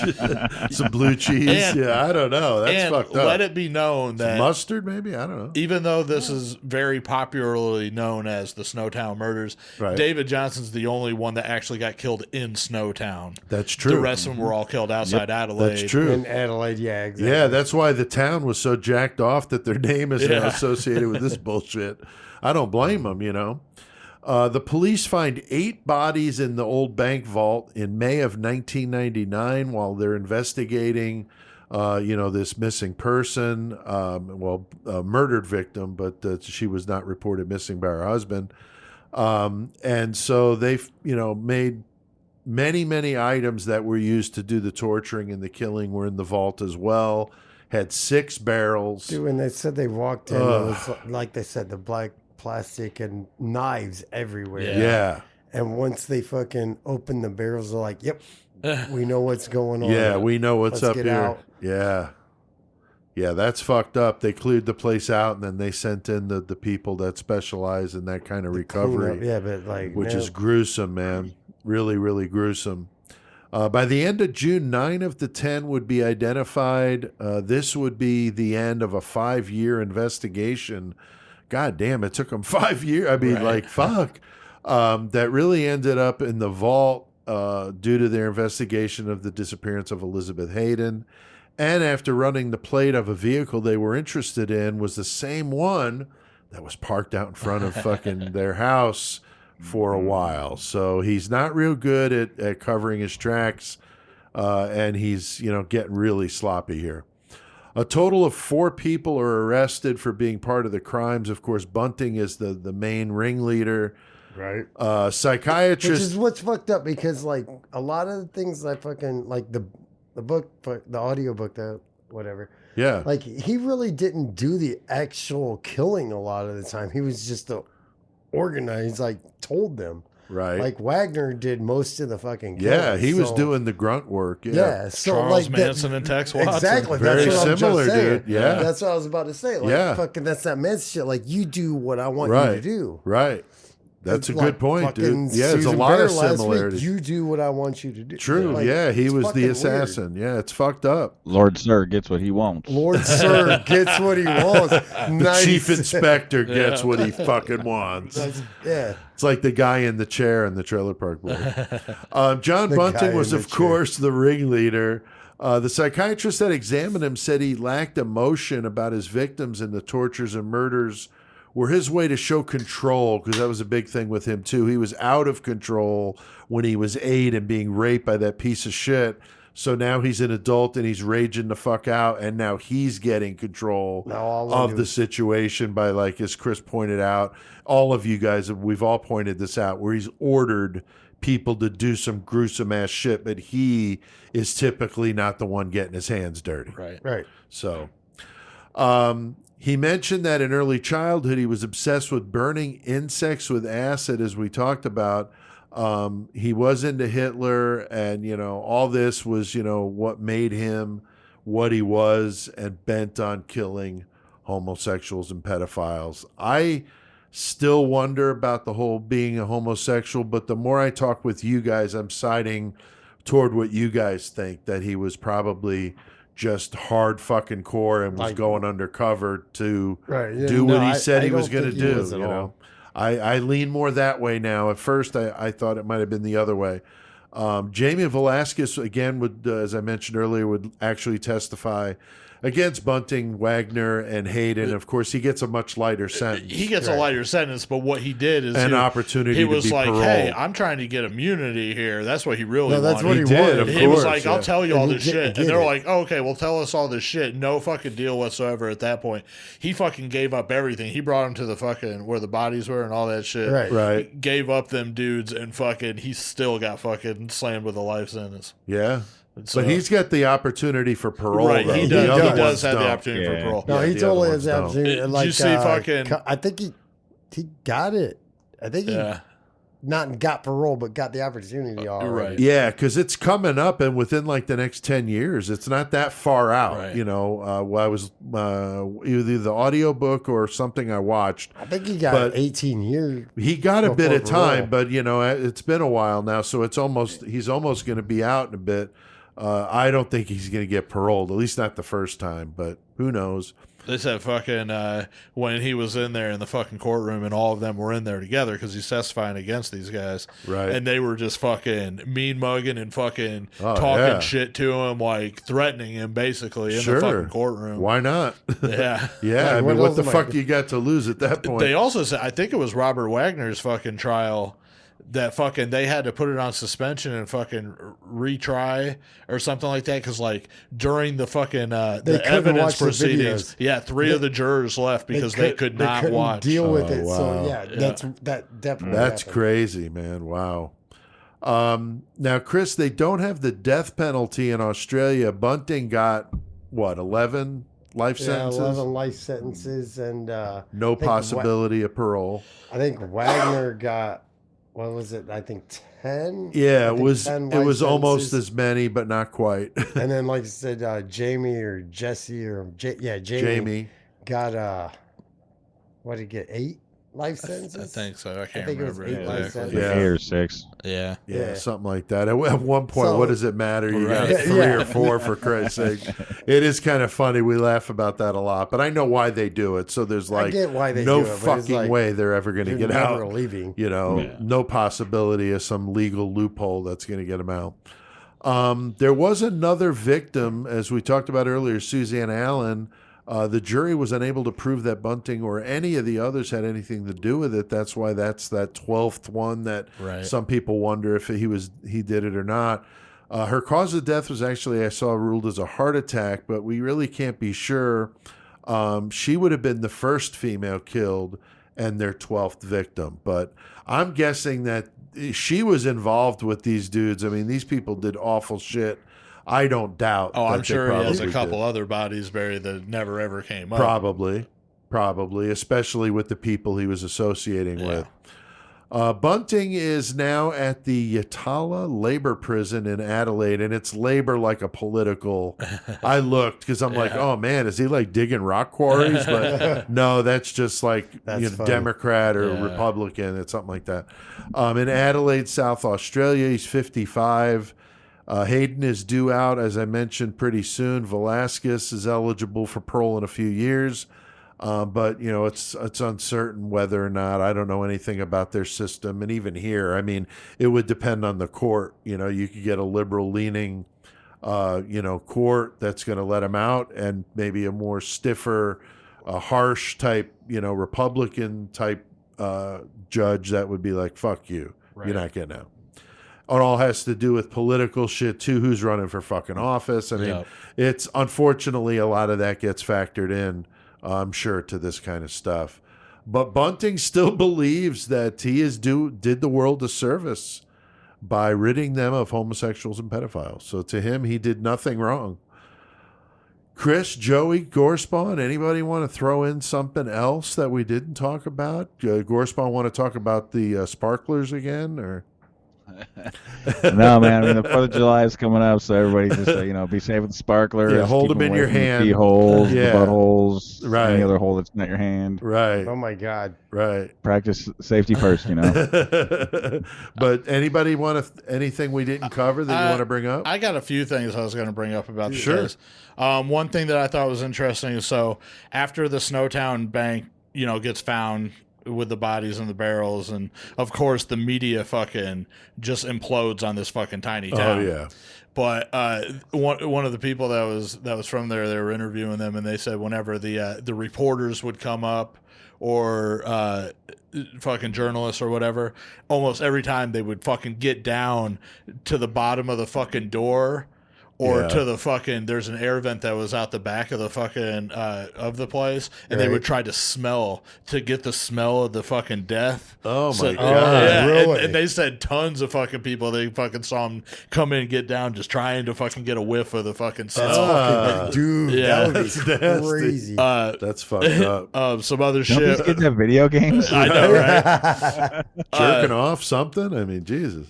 Something I thought was pretty classic about Clinton Terzice was he was the first body Happy that pants. yeah, and he was happy pants. Yep, he was the first body that was found. They dug him up and found the Right. body. He was one of the last ones ID'd though, because they Oh. didn't know who he was. Okay. And an interesting fact about this is he was ID'd by an outdated medical form, X-ray, and not by DNA. Oh, okay. So he would. That's how they fucking found it was through Interesting. the X-rays, which I thought that was pretty yeah, classic. that is. And the last thing I was going to say is I was just going to give. I thought this was pretty interesting. A quick little fucking rewind about Adelaide, the place where we're talking about. Right. Yeah, where everybody would live. Now, Right. So Snowtown wasn't where that happened. Right, right. At the, But- at the end. But let me tell you about Adelaide. Most of it No, happened no, in I'm just saying the Adelaide. murders. Here's a little Right, dark yeah. history lesson on Adelaide real fast, just because we did this one. 1966, which happens to be the year that fucking Bunning's born, just Right. ironically. Right. Australia Day in 1966, there was a triple abduction murder of a 7, 9, and 11-year-old Yes, there kids. was. They never saw them again, so they assumed they were murdered. But so these 3 kids get abducted. It was a really fucking big deal. And then so September 1971, this Clifford Bartholomew kills 10 of his relatives. Jesus. This dude fucking goes and kills 10 of them, and he only serves 8 years for it, which was fucking crazy. Wow. August 1973, an 11 and a 4-year-old girl gets abducted from a fucking soccer game. They never fucking figured out who did that. 1978 in Truro, 7 victims are found Sorry, between football 15 and in Australia, 26. sir. Yeah. Fucking 7 victims are found in Truro between the ages of 15 and 26. Wow. James Miller and Christopher Robin Worrell were lovers who they fucking admitted to that one. They were fucking found guilty of that. 1979 to 1987, there was a situation called The Family in Australia, which was crazy. And they were homosexual rapist killers, and they murdered 5 people. Oh, this is real, dude. One I- person, I heard- one dude. person named Van Einem, possibly connected to both the Beaumont, which was the 3 kids in 66, and then the 2 girls at the fucking soccer game. Wow. That he could have been fucking linked to that, but he was the only one that was charged with the family murders. So, I mean, Wow. Adelaide in and A lot of of shit itself going had down. a lot of shit going on, and then all of a sudden, then you had the Snowtown murders on top of that. Right. So that's a fucking That's place pretty fucked up. with a dark history. Yeah, big Yep. time. That's good stuff, man. Hell yeah, a little Dude, no, history I'm lesson. just listening to this. I mean, I can't watch it when I'm at work. I just Right. got it playing. Right. But I listen, everything you just said, I'm Yeah, like, holy That's fuck, cool. dude. Yeah, I did not know that. That's really, really interesting. So, all right. Well, I did my research with a few sources. I watched a couple documentaries on YouTube. I did want to add something. Yeah, go ahead. I thought it was funny that he used the wrong kind of acid because they opened the fucking barrels Yeah, and there's he still preserved body. them. Yeah, yeah, that's what's fucked up. Yeah. Sorry. Should have done his homework. Yeah. That is funny. He didn't That fucking is funny. deteriorate him. He fucking preserved. Preserved. them. Right, like oh What shit, an it's a idiot. little slushy down there, but come on, bro, you got like Yeah. Put some effort into it, man. I did listen to that audiobook you told me about, Chris, Bodies in the Barrels by Jack Smith. Very good. About 2.5 hours long. So Yeah, it's good. short. Yeah, it wasn't even that much. So well worth a listen if you like this story. I didn't watch Snowtown, but I know you guys did. You both said it was good. just I haven't watched it seen it. last night. Gorespawn, you saw it? Yeah, it's a pretty good movie. I liked Yeah. it. Hell That's yeah. cool. I heard mixed Me reviews. and Casper were sitting there, like last night was the first time I ever saw it. Yeah. But we were sitting there like, wait, this is like almost Gummo. Yeah. How it was shot seemed like Like Gummo. it was like Gummo, but like different. Yeah. Yeah, it's a weird story.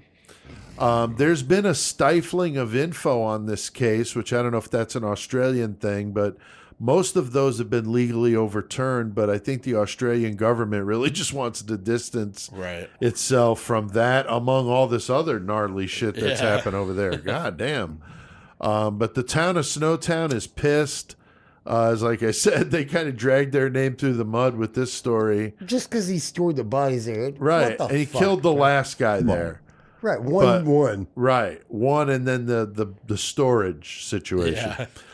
But finders keepers, Chris. We you should know, I mean, fucking that's move, the way we it should fucking move works. to You know? Australia and fucking rent out that fucking bank and live there. Hey, $60 a month. Hell yeah. Hell yeah, that's what's up. Right. Now, next week, we're going to be doing a bonus episode for you guys. Very fascinating story, Chris, that you brought up. Hell yeah. The Silent Twins, June and Jennifer Gibbons in the UK.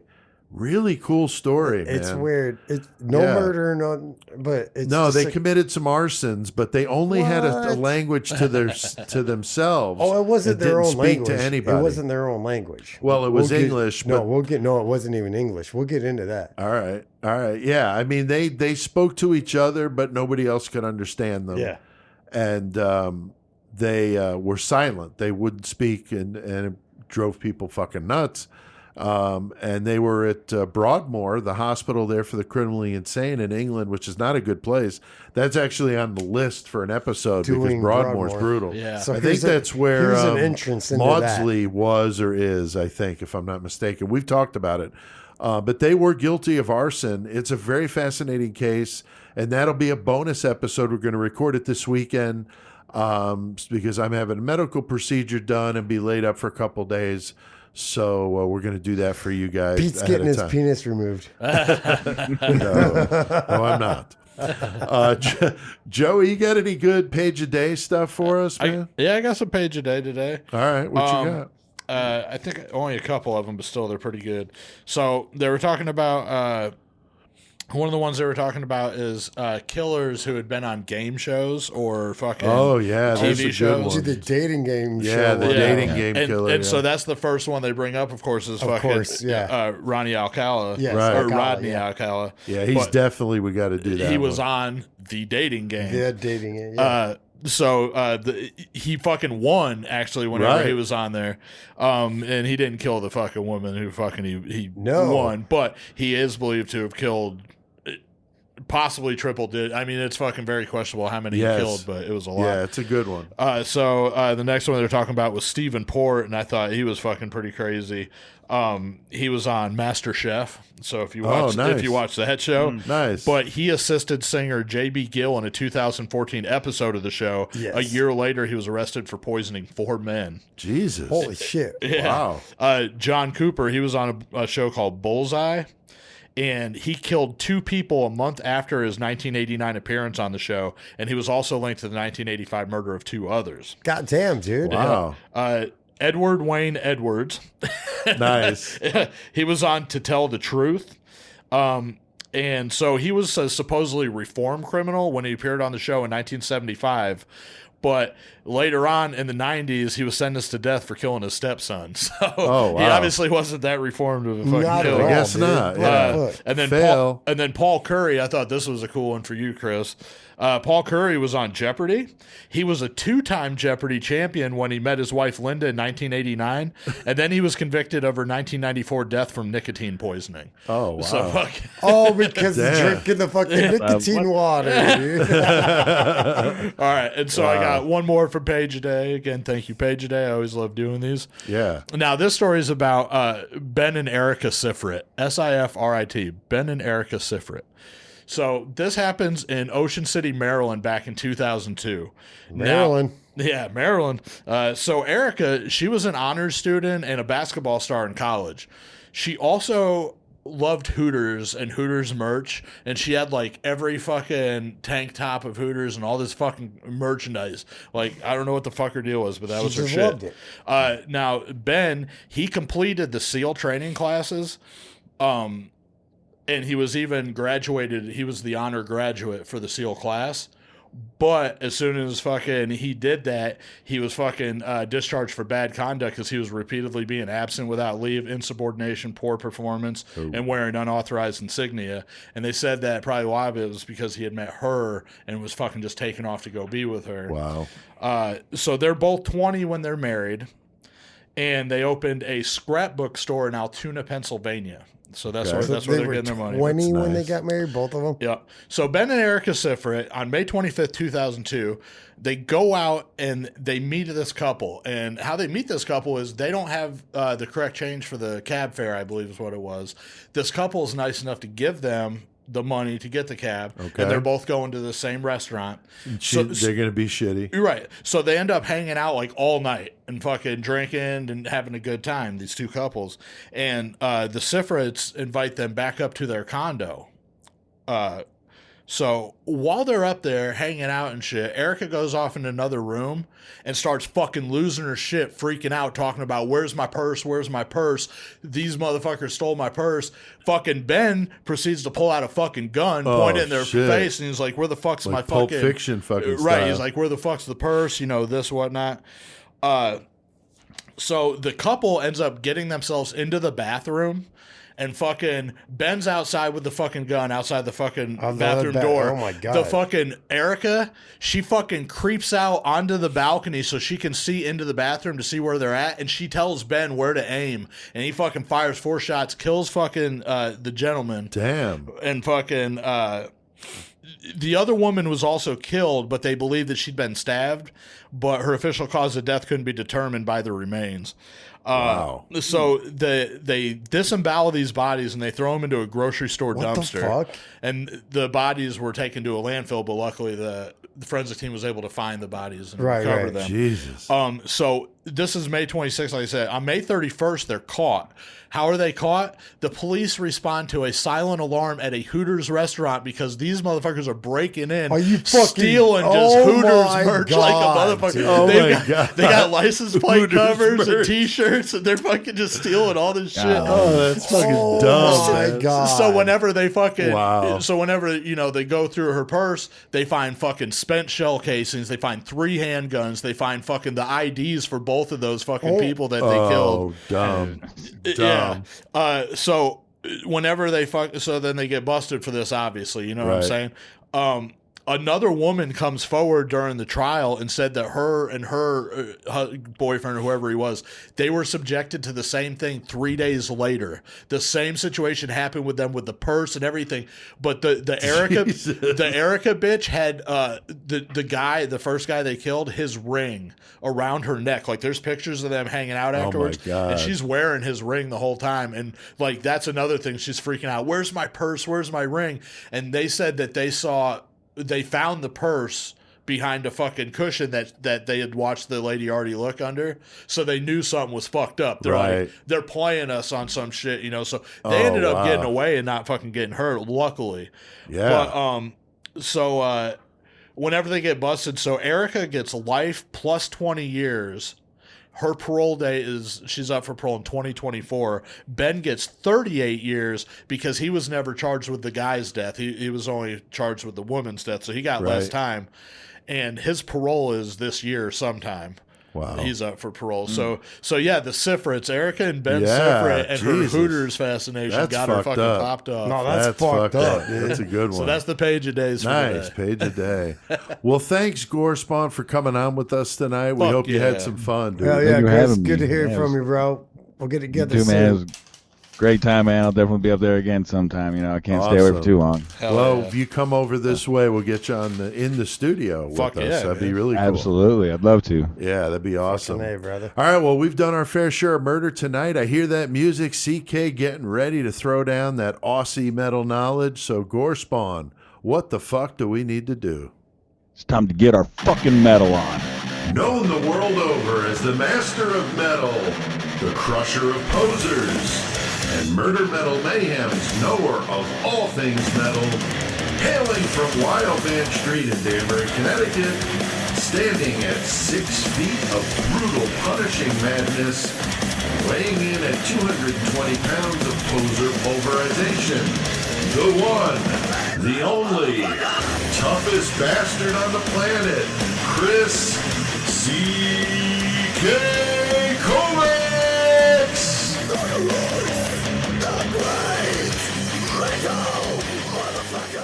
Fuck yeah. What up, motherfucker? Great What's metal. up? Eating Vegemite and screaming Aussie slang out your fucking No, window. no Vegemite. After what? after Sean explained what Vegemite was, Yeah, it's that'd kind be of a gross. no. He's claiming, though, butter, Vegemite on toast is where it's at, but I don't know. We got a Just lot put a of little, Australians listeners that probably do the same. Yeah, my boy Rick from Gabe, he's sent me Vegemite a Yeah. handful of times, and he'd say I know. he had to tell me how to make it. Yeah. That's the right yeah. way, right? Yeah. It's very Sean said it was salty. an acquired taste. Yes. Yeah. All right, well, CK, because we're covering the Snowtown Murders this week, you picked an Australian band to cover, one I had no idea even existed. Yeah, I so have no idea who the fuck I'm this curious is. to find out what's up with the band you picked tonight. They're more, they're metal, but they're kind of like they're on the line between metal and hard rock. The name Right. of the band is Airbourne. Okay. And Isn't that what yeah, you but take before you get on the plane and shit? Like, Actually, they spell it the same way. Yeah. right? Yeah, Bourne instead of the way we would spell But it. Wonder if they're Obviously, from they're- Melbourne. Maybe. Well, they're from Warrnambool, Victoria, Huh. wherever that is. Okay. Well, Victoria is where Sean and in Malice's Yeah. Wake is, so that's cool. So I don't know how far they are from where Sean lives, and couldn't tell you. Should have probably looked on a map before this, but It's all good. It's all good. and obviously, you know, being from Australia, you're gonna get the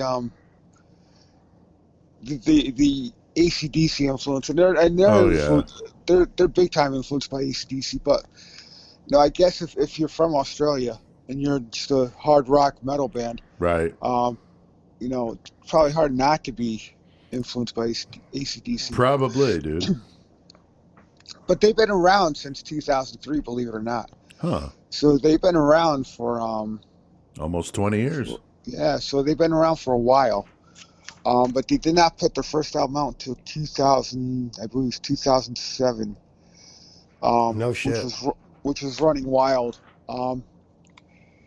It was released on EMI in Australia. Everywhere else it was released on Roadrunner. Huh. So That'd be cool if they had a Wild Man street sign on the cover. Yeah, wouldn't it? right. They go running wild. right, and that album did really well. And it pretty much entered the charts in all the major countries. Obviously in Australia, you know, it reached the charts, and it did reach the Billboard 200 in America. So that's saying something at this time. Yeah, coming from Australia and get 200. You know. Fucking right. You know, so the album did pretty good. And obviously when it came out, you know, you got the AC/DC comparisons, and they basically said, you know, no matter where you come from, what city you come from, whatever, you're going to get compared to the biggest band around there. So, you know, it happens around here too. There's bands that get, compared to like how many bands got compared to Metallica that came out of the San Francisco Bay Area Right. when they came out. So, you know, it happens. Right. And because of the success of that, they followed that up in 2009 with No Guts, No Glory. And I believe they recorded that in America. And that's when they permanently moved to America. I believe they are now located in the USA at this time. So they're not even in Australia anymore. Oh, okay.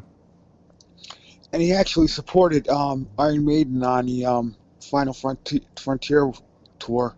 Damn. in New Zealand and Australia. That's a good idea. So they got airplay, and they definitely got people noticing them, especially if you tour with Maiden. Yeah. Obviously going to be noticed. Right. Then 2011, 2 years later, they released probably my favorite album by him, Black Dog Barking, which came out in 2000. Actually came out in what was it? Was it 2011? I don't know, but I can relate to the black dog barking because that's the problem I have over here when I'm doing my audiobooks. Yeah. Bastard. Fucking bastard. Berkowitz. The new son of 2013 came Sam. out. Where's John Bunting when you need him? Yeah. Shoot that motherfucker. Sorry. So I stand corrected. It was 2013. Okay. Still signed with Roadrunner. That was their last album with Roadrunner. Their contract ran out, and quickly signed with the metal label Spine Farm, which is an offshoot of the major label Virgin. So in 2016 they released Breaking Out of Hell, and again, all their albums did pretty well. They weren't huge. They weren't like huge albums, but they pretty much sold a decent amount to Right. obviously make a living. Justify him keeping him around. Yeah, exactly. That's cool. And 2019, I believe that's a song you pulled the song from Bone Shaker. They released that album. Yeah.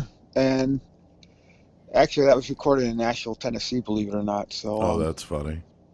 That's crazy. They fucking came all the way from goddamn Australia To move here. to Yeah. go to Nashville. Yeah. That's fucking nuts, dude. Yeah, that's interesting. Yeah, but Nashville is a hotbed for music. Yeah, also. that's Not just No, music. no, anymore. that's why Yeah. it's called Music Yeah. City. Oh yeah, Yeah. big time. I get it, just but interesting. that's just still crazy to me. Like, Yeah. from Australia to fucking Nashville, Tennessee. Right. But yeah, it used that's to- an it used to be, interesting switch. Country music. Now it's All Just kinds. music. I think Dave Mustaine actually lives in Nashville now. Interesting. A lot of people So- like Tennessee for the taxes and stuff too. Yeah. So Yeah, I had a people friend retire there. who moved to Tennessee because of that. Yeah. So that's not a bad thing. Yeah, Well, very so- cool. Well, interesting. Check out Airbourne. Like I said, I listened to the latest. There's like an EP, I think, and it was slamming. It was very AC/DC, but I thought it was, obviously their own sound, but you could tell that there's There's certain definitely an songs influence. there was more of an influence than others, but Right. overall, totally a cool AC/DC sounding band, but they were definitely their own. So that's cool. And CK, you got a lost classic for us, don't you? A band's called Candiria. They're out of Brooklyn, New York, and these guys are sick. Serialistic Madness is the name of the album. Serialistic they have- to me is a weird word, dude. Yeah. Serialistic. And they've been around forever. And I think they have like 7 albums out now. Wow. Yeah, they've been around But, for a while. Yeah. I think I'm but- pretty sure I've seen them a couple times with other bands. That's cool. But they could be heavy as fuck and lay down these riffs and it's totally outrageous. And in a minute they're playing some fucking jazz interlude that's sick. That's just a sick in the middle of a song. Wow. And it fits. Yeah, that's Yeah, cool. these guys are definitely eclectic. They actually have an EP. They recorded an EP a few years back as a bonus CD to one of their albums of just jazz stuff. Interesting. And it's just sick. These guys are sick. Cool. I'll have to check it out. Check them out. Yeah, check them out. All the stuff I believe is available streaming. Some stuff is available physically. The newer stuff is available physically. The older stuff That's cool. is not, because I think the original label they were on went out of business and nobody picked up the Back catalog. nobody picked up the catalog. So All right. check them out. Cool. I'll give Cool that shit. a listen. All right. Well, speaking of listens, I'm hearing something from across the pond. Some 6 fucking 6. We're going to talk about what we've been listening to, and let's check that out. Sex.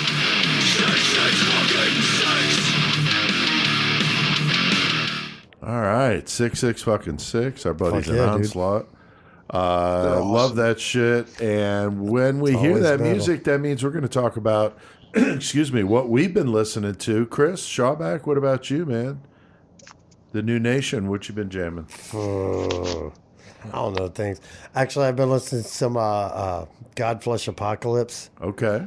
If I can been jamming Disney them a little music? bit. Yeah, Yeah. it's total Disney's Yeah, music. totally. I was Yeah. jamming them the other day. Today at work, like, today at work I was listening to, I was re-listening to the book about the Snowtown Murders.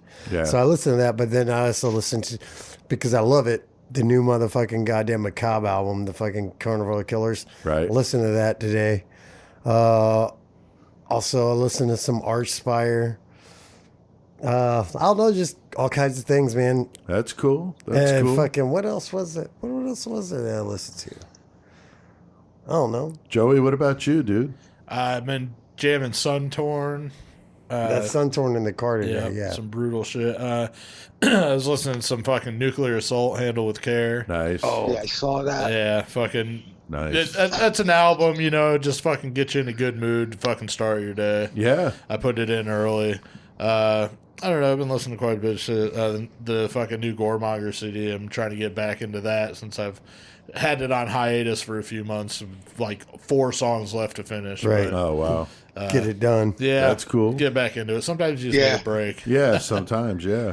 I did remember the other one I wanted to mention. I don't know Yeah. if y'all have ever heard it, but it's Imperial Triumphant. It's fucking really weird. Yeah. You haven't heard of him, CK? No, I haven't heard of them. I'll have to look them up. Imperial Triumphant. It's really weird. It's kind of like black metal-ish, but it's like, and it made me think of that because I had been listening to him, and you said about Airbourne, the jazz thing. Like they're really jazzy, but it's weird. Check out Imperial Triumphant. They're fucking. I don't know what it is about them. If it's different, I'll check them out. Oh, dude, it's different as fuck. That's Dude, cool. No, check them out, CK. Well, I'll tell you what, CK, after last week, we got talking about Flotsam and Jetsam, so I put on that fucking Blood in the Water. God, all fucking mighty, that shit slams. Killers. Yeah. Wow. I went back and listened to the one before it and then the self-titled. And All the killer, everything, dude. Everything they released like the last couple of years have been just good shit. Yeah, but that new one, Blood in the Water, go check that out. Flotsam and Jetsam, not dead yet. Eric A.K., the singer, I checked it out. It's 56. Motherfucker's Yeah, got he some still sounds pipes. good. Fucking, the whole band is absolutely unbelievable. I can't get over it. Just loving it. So, and then also, Chris, you got me inspired to listen to some Deicide, man. I've been listening to some Deicide. Fucking nasty. It had to be done. So yeah, so that's what I've been listening to, Fucking and so DSI, baby. we always talk about our Patreon when I we didn't get get to to this that- segment. I Oh, didn't I'm get sorry, CK. I didn't mean to overstep you. I feel left out. I'm sorry, brother. Go You should ahead. feel offended. It's a PC world now. And I listened to some good shit lately too. I've been listening to this band Void Raider. They're from Void. Connecticut, and actually the drummer is a friend of our son from EMP. Joey D's son is a drummer No for shit. Void Raider. Oh, okay. Gotcha. So good shit, really heavy. Another band, Bone Church. Killer, heavy as fuck. And I've been really loving the Mr. Bungle live. Yeah. Yeah, that's what you were saying, dude. Especially, they do the intro for Hell Awaits. And Really? It segues into Summer Breeze by Seals and Crofts. But if you listen to it, you gotta listen to the second verse because Mike Patton changes the lyrics, Oh, I'm sure. and It's it Mike had Patton. me pissing on the floor. It was so funny. Nice. But listening to Queensryche, they just re-released Empire and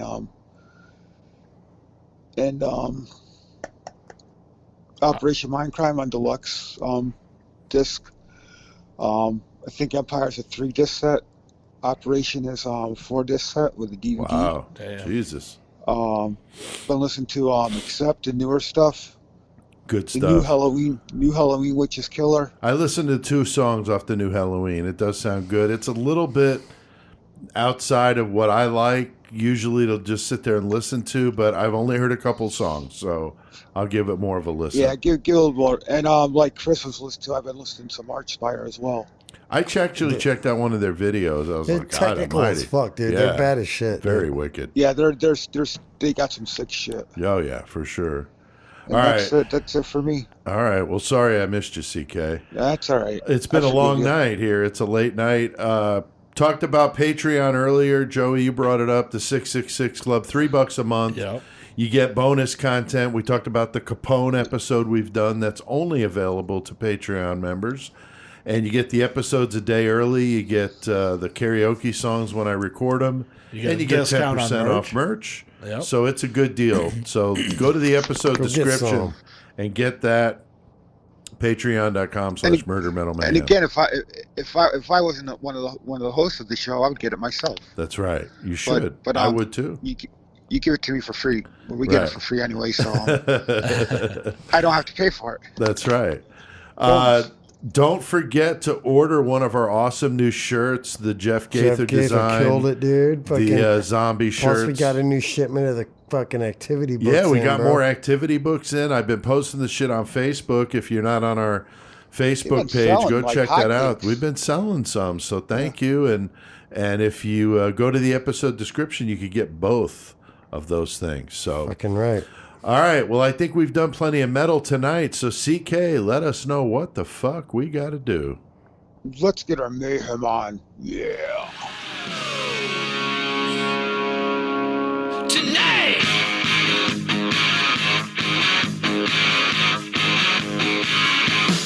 Talking sex on the telephone. Baby, dirty fingers have a mind on their own. Yeah, if you need a helping hand, baby, I'm your man. Having trouble finding good, reliable daycare for your children? You know that they're the most important thing to you. Well, here at Lopez Tender Loving Daycare, we take a hands-on approach to your children like no other. When my husband and I decided on Lopez Tender Loving Daycare, we wondered why there were only prepubescent girls there. Who wouldn't have questions about that? Our seasoned staff of professionals will be there to help erase that worry when your children are in our care. Our 11-year-old Melissa, she wouldn't go near a man for 2 years after that summer at Lopez. After a year of counseling, Melissa will finally leave the house without screaming, as long as we leave her blindfolded. Let us take the kids off your hands. Call us today at 1-800-WE-KILL-KIDS or visit us online at WeSlayKids.com. Ask about our Pedro special if you have more than one daughter. I would probably not recommend the yearbook they sell at the end of the year. It's a bit disturbing. Our 12-year-old daughter Cassidy was the centerfold with pasties on her nipples. Yeah, it was a bit much. Lopez Tender Loving Daycare. Let us teach your daughters what stranger danger is all about. Oh, my God. We are the worst people in the world. That was so fucking warped. And Gorespawn, that one was for you, brother. We know you like that commercial. It is disgusting. And we've been talking about some disgusting shit tonight. So Lopez, Tender Loving Daycare. yeah. Joey, that was you doing the narration, and Steph, From Toledo. our listener from Toledo, Ohio, doing the female voice. That was fantastic. I don't know who writes that stuff, but it's very fucked up. Yeah. We are the worst people in the world. Yeah, that's pretty bad. Before that, of course, was Airbourne with the song Rattle Your Bones. All right, very, very cool. CK still with us. We're Fuck in yeah, what Mayhem. up, CK? We had some crazy ass weather going Yeah, on I'm around gonna here. let so- Cassius start off with his story about how he got home Friday, and then I'll go into my Friday night Yeah, story. that was I mean, it's just quick about the fucking weather and Yeah, shit. we'll be quick. If anybody who don't know, the weather, like we said earlier, in fucking Bloomington, Illinois, the United States, was so fucking retarded on. I'm sorry, I said the R word. It was fucking dumb on Friday night. Yeah, it was. Yeah, and it fucking, I mean, that weather hit all over the place. I saw fucking Detroit and a few other spots. Yeah, fucking. all kinds of other. But places. anyway, yeah, so Is it still raining there? oh, I mean, it's Hold on, we'll get into Off that. and on. throughout the We'll week. get into that. We got hit today a little bit, but we ended up with, they said over 10 inches of fucking rain for that fucking night on Friday. That's One wild. And so, okay, so I work at 5:45 in the morning, so fucking whenever I get off work, it's like fucking 2 o'clock. So every now and then I'll be tired and I'll fucking take a nap after work because fucking, you know, Sure. and I'm at work 9-10 hours sometimes. Yeah, hell yeah. So fucking Friday night, I didn't have anything going on, and so that's what I did is I fucking fell asleep on the couch. So I wake up like fucking 8 o'clock, and I'm like, man, I want some food. I got food in the house. I can fucking eat something in the goddamn house. My fat ass wants to go out and fucking get something. Fucking, you know what I'm saying? Food, yeah. So I'm like, oh, Should have stayed in. yeah, I should. So I'm fucking completely oblivious to what's going on around. I don't fucking know. And so I fucking get out, and it's raining and shit. I get that, you know. Right. And so I fucking drive, and I fucking go up to the fucking Jimmy John's because that's what I want. They're fucking just staring at me while I'm sitting in their drive-thru wondering what they're fucking doing, fucking staring back at me. And so fucking they wave me over to the window, and they're like, oh, we're not taking orders right now. I'm like, why? And they're like, because of the tornado. And I'm like, tornado? I was like, what the fuck are you To our talking about? non-Midwest listeners, Yeah. Jimmy John's is a sandwich shop. Right, sandwich In case shop. you don't know what that is. So Like anyway, Subway so kind. they're not open. So I'm getting fucking pissed. And it's fucking raining. It's fucking flying in my window when I'm at the fucking trying to talk to them. I'm at the fucking drive-thru waiting for them to talk to me, and my window down, just fucking sheets of rain. I'm so pissed. And so I'm like, motherfucker. So I take off, and I fucking end up going to fucking Taco Bell and go get some goddamn bullshit-ass damn. Taco Bell just Right?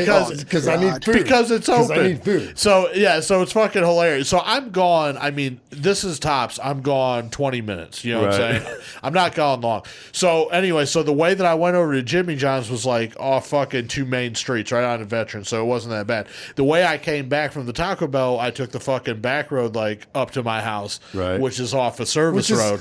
when he says back road, mind you, this is still It's in in city town. limits. No, Right. It's but just it's- not the main road. Yeah, but it's a Right. service road. So I'm coming through these neighborhoods, and I'm 3 blocks from my fucking apartment, and that's whenever I fucking see it. The fucking water is up to these fucking windows of these cars.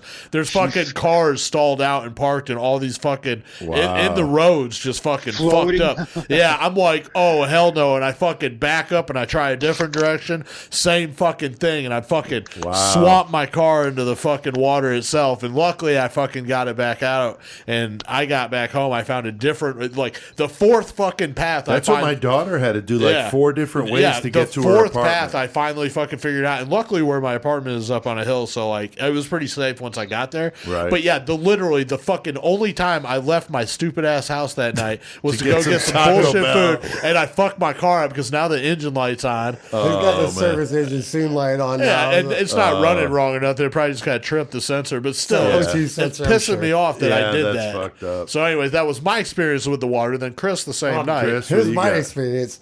So we were all hanging out. There was me, my brother Michael, obviously, fucking some other friends. We're just hanging out on my front porch. And now normally the storms around here come from the west. Well, all this shit was coming from the east, and that's the open part of my porch of the new house I just moved into. Right. Now, mind you, I didn't get it. I got a little bit of water in my basement, which I was happy about because that's a real test.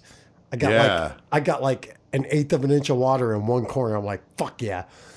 Because I know people that that's got good. 4 feet of Oh, water in yeah. their Awful, basement. yeah. So like, we're standing on the porch just hanging out in this storm, and you could see it. Like if you see the fucking cars on the videos where they're doing the wind tunnel, checking the aerodynamics, that's the way the rain looked going across the roofs of the cars, dude. Wow. Like it was straight up just like going over it. And we could stand there and watch it like, oh, there's a wall of rain, and it came right at it. So basically the left side of our body was wet and the right side was dry. So as time goes on, we're hanging out, we're fucking doing what we do. And so it was me, Michael, our friend Sam, just fuck it, let's do it. So I'm gonna throw this out there. We fucking split and ate the mushrooms, and then we went walking out in the fucking we went walking out into the damn storms, like wind just blowing everywhere. Wow. The water. So we start walking down to the gas station by where I live, and there's a train viaduct right there. We walked up to like waist high water through that. That's usually where people, no, that's usually where people drive through, walk through. There's a sidewalk. We're just walking through it. So we turn the corner and go down by this bar. And it's, dude, the water was fucking chest high. Like we're walking through, like at the That's time, dangerous, man. we're walking down through this water and shit. and like this pallet's You're- just you're- now you're floating walking- down. you're actually this pallet's walking just in floating water? down. Yeah. Oh yeah. 100% walking in water. Like in water. shit. This pallet's just floating down. I just grab it and I throw it over to the side, like into the dry spot, and it's still sitting there at this moment. If we drive by that spot, and I'm like, "That's that pallet right there, dude." The shit was so ridiculously fucking. Oh my god, dude! I have never seen That's this town crazy. get this much water in Me the world. either, man. Here in Hayworth, which I'm south of where these guys are, about 10 miles, we got hit pretty hard too. But there was an area in the rural part where there was a guy that has a like a storage business, Right? and there was a race car trailer, like big, like Yeah, 15-foot fucking trailer. floated away. It was the water was like probably an inch from covering it. wow. I was like, yeah, I believe. holy Okay, fuck! yeah. I mean, dude, the shit was it so was insane. ridiculous. Yeah, it was And like the 10, sad probably thing at is- least 10, 12 foot high. In All right, this now little check this dip out. Now check where this the out. When I said storage we wouldn't building walk was. down by the bar and we were almost chest high, so we're walking down this way, and there's already a car stalled out in the water, like up to the windows in water. The trunk's open, nobody's in it. They cleared what they can. So this SUV comes creeping down, trying to go through it all slow. And he's like getting through there. He's fine. But then this other dude in this truck, he comes ripping down the road, fucking hits it. Just big wall of water when he hits it, dude. His truck Wow. instantly fucking stalled out. Just done. Done. So we're like, Dumbass. and he didn't get out of it or anything and check it. So we're like, okay, maybe we should check this out and see if he's all right. Right. So we walk up there. His truck's like steaming and smoking and everything. And we're like, hey, man, you should probably get out because it's going to be bad. Next thing you know, it's like leaking oil. So he cracked the block, obviously. Oh, my Because there's God. oil leaking out and everything. Wow. It was fucking insane. And unfortunately, my homeboy lives right across the street from where that happened.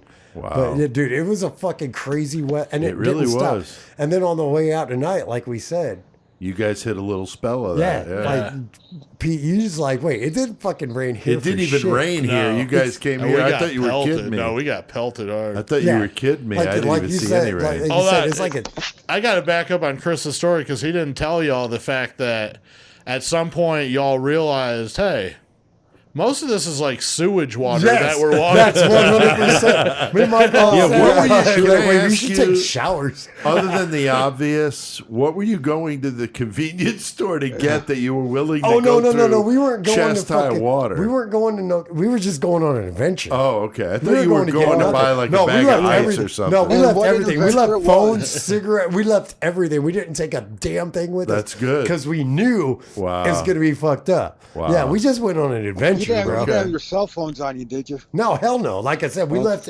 everything at the house. That's a good idea. Yeah, we're like, we're just going on this adventure. Wait, Unless hold you on. would have got Lo- swept hold away on. somewhere. I took a beer with me.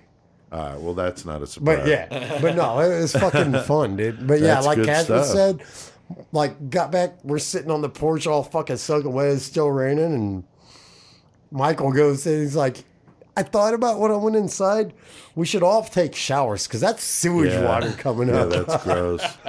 Oh, Like, man. holy shit, you're right. I'm taking a full Well, on while shower. you guys were doing that, I've been busy working on my Creation of Chaos 3 promotion.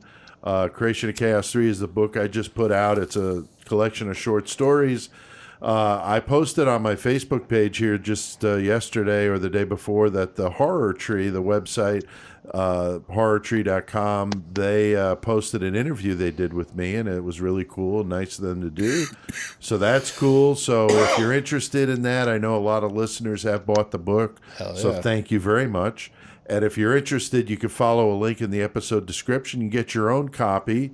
I'll sign it. It comes with an 11 by 17 color poster and a bookmark. I'll sign the poster as well and send it out. I usually get orders out within a couple days. So no fucking around. $19.95. And that includes shipping in the U.S. Outside the U.S., Well worth it. yeah, you can email me at pete@murdermetalmayhem.com with your country, and I'll get you a quote for what the shipping would be. So thank you very much. I know you guys all got copies of Hell it, yeah. so I hope you like it. Yes. All right. Well, we got a killer cage match to get to tonight, guys. We just passed the 2-hour mark, so this is a long episode. But we do this every week, usually when we're doing normal episodes like this, where we take a list of 70 killers, 70 objects.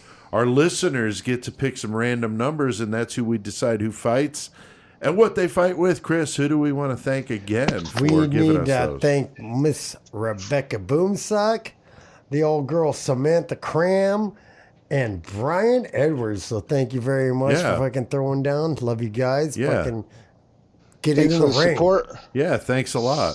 Now, tonight we got a good one, Joey. Who's going up in the cage tonight, fighting to death? Toothless Drifter, Henry Lee Lucas and his glass eye that waters a lot. Right. And he's gonna be It fighting up weeps. against our buddy Jake's fucking uncle. That's right. No, his cousin. His cousin. His cousin. The fucking Green River Killer, Gary Ridgway. And Henry Lee does not have Otis Tool with him. No, He's he by doesn't. himself Yeah. fighting a Green River Killer. Solo. All right. CK, a couple of good objects they're going to be Oh, fighting yeah. with. They'll be fighting with a shake weight Nice. and a can of bug spray, Brutal. with the variable being 6 meth squirrels. The meth squirrels. Yeah, bro. from last week. We did that page a day. D's nuts. With D's nuts. Yeah. So the meth squirrels. That's interesting. So we got Henry Lee Lucas and the Green River Killer Gary Ridgway fighting with a shake weight and a can of bug spray. And the variable are 6 meth squirrels running around that fucking cage. Chris, what the fuck with this one? What do you think, man? I'm gonna say Lucas is like too bad he's wandering down the road. Ridgway, on the other hand, he's like got that bug spray. He's like, I don't need these insects around my corpses because I gotta fuck them, and I don't like bugs. Don't like them. Okay. Gotta fuck them. But Hello? the squirrels, Yeah, I can hear you. the meth squirrels are fucking out of control. So I feel like I'm gonna throw something else in there. Michael's just gonna be in the backyard with a fucking pellet gun, my brother. Okay. He's gonna be like, cat pop, fuck these meth squirrels. Ridgway and fucking Lucas are just gonna fight each other and fuck each other. Okay. I don't think anybody dies other than the squirrels. Okay. Oh, that's CK, interesting. what do you think, man? I think it's a pretty close match. I'm going to go with Gary Ridgway because I think he has more kills. So I want to give it to him because I think he's also got the training from the military. So I think he's going to take the shake weight, shove it up Henry Lee Lucas's ass till it rips out his intestines. Ooh, Then he's going Bug to take spray would fucking burn there, man. god damn it, Wood. Mm. Then he's going to take the bug spray and spray it up his ass. Wow. Then take the intestines and strangle him with them. Wow. And the squirrels are just gonna eat away at Henry Lee Lucas. Okay. Like Interesting. like those cats do when So it's their owner dies. Right. So it's a Ridgway squirrel win. Yes. Joey, what about you, It- dude? It's a Ridgway. It's a Ridgway assisted by the squirrels. Okay. I Joey, what about you, dude? In this one, I think I'm gonna go fucking. I think Henry Lee Lucas is going to be so fucking enraptured by the meth squirrels that he's going to get fucking distracted by that. Gary Ridgway is a meaner motherfucker than fucking Lucas, in my opinion. Right. He's going to walk up with that shake weight and fucking bash fucking Henry Lee across the fucking head. Then he's going to fucking grab him and he's going to fucking take his dick and shove the nozzle of that fucking bug spray up his fucking pee hole and unload the whole fucking can in there. Like Albert That's Fish gonna style. stink. Yeah, and while he's in pain from that, he's gonna fucking flip him over, rip his asshole open, and stuff them fucking distracting meth squirrels up fucking Lucas's ass. Oh, wow. So I'm going with Ridgway. Ridgway. Going with Always Ridgway. Ridgway. Yeah, I think that Henry Lee is probably, smaller, wiry kind of guy, but Ridgway physically would be, get the upper hand. I think he gets a hold of the shake weight, fucking cracks his fucking skull.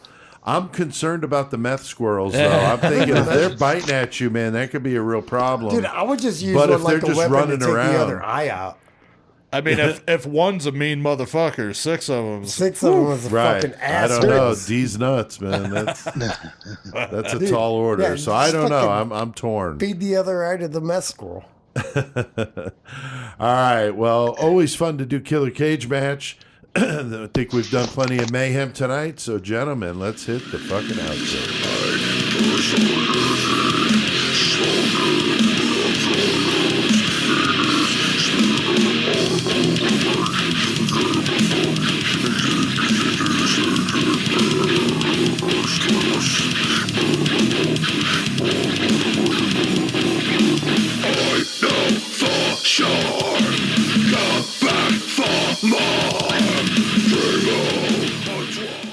Fuck If you don't like Gape, fuck you. Yeah, Gape and their song Exploit the Moist. Rick and the guys in Gape. I know Rick's a listener, so God damn. shout out to those sick bastards Shit's down so there heavy. in Tasmania. Oh, yeah. Fucking sickness. Also, big thanks to our buddy Gorespawn for Yeah, coming what on. up, He won the Chris? contest. Hell yeah, thank you, brother. And it was really cool that he came on to talk about the Snowtown Murders with us. That was fun. Glad we got you on here finally. And Right, right. All Thank you you. listeners know we still have Josh from Airbourne That's coming right. up. Yeah, Waiting for Josh him is to make coming the on. call on which one he wants to do. You can come on and talk with us too about some dumb shit. Oh, yeah.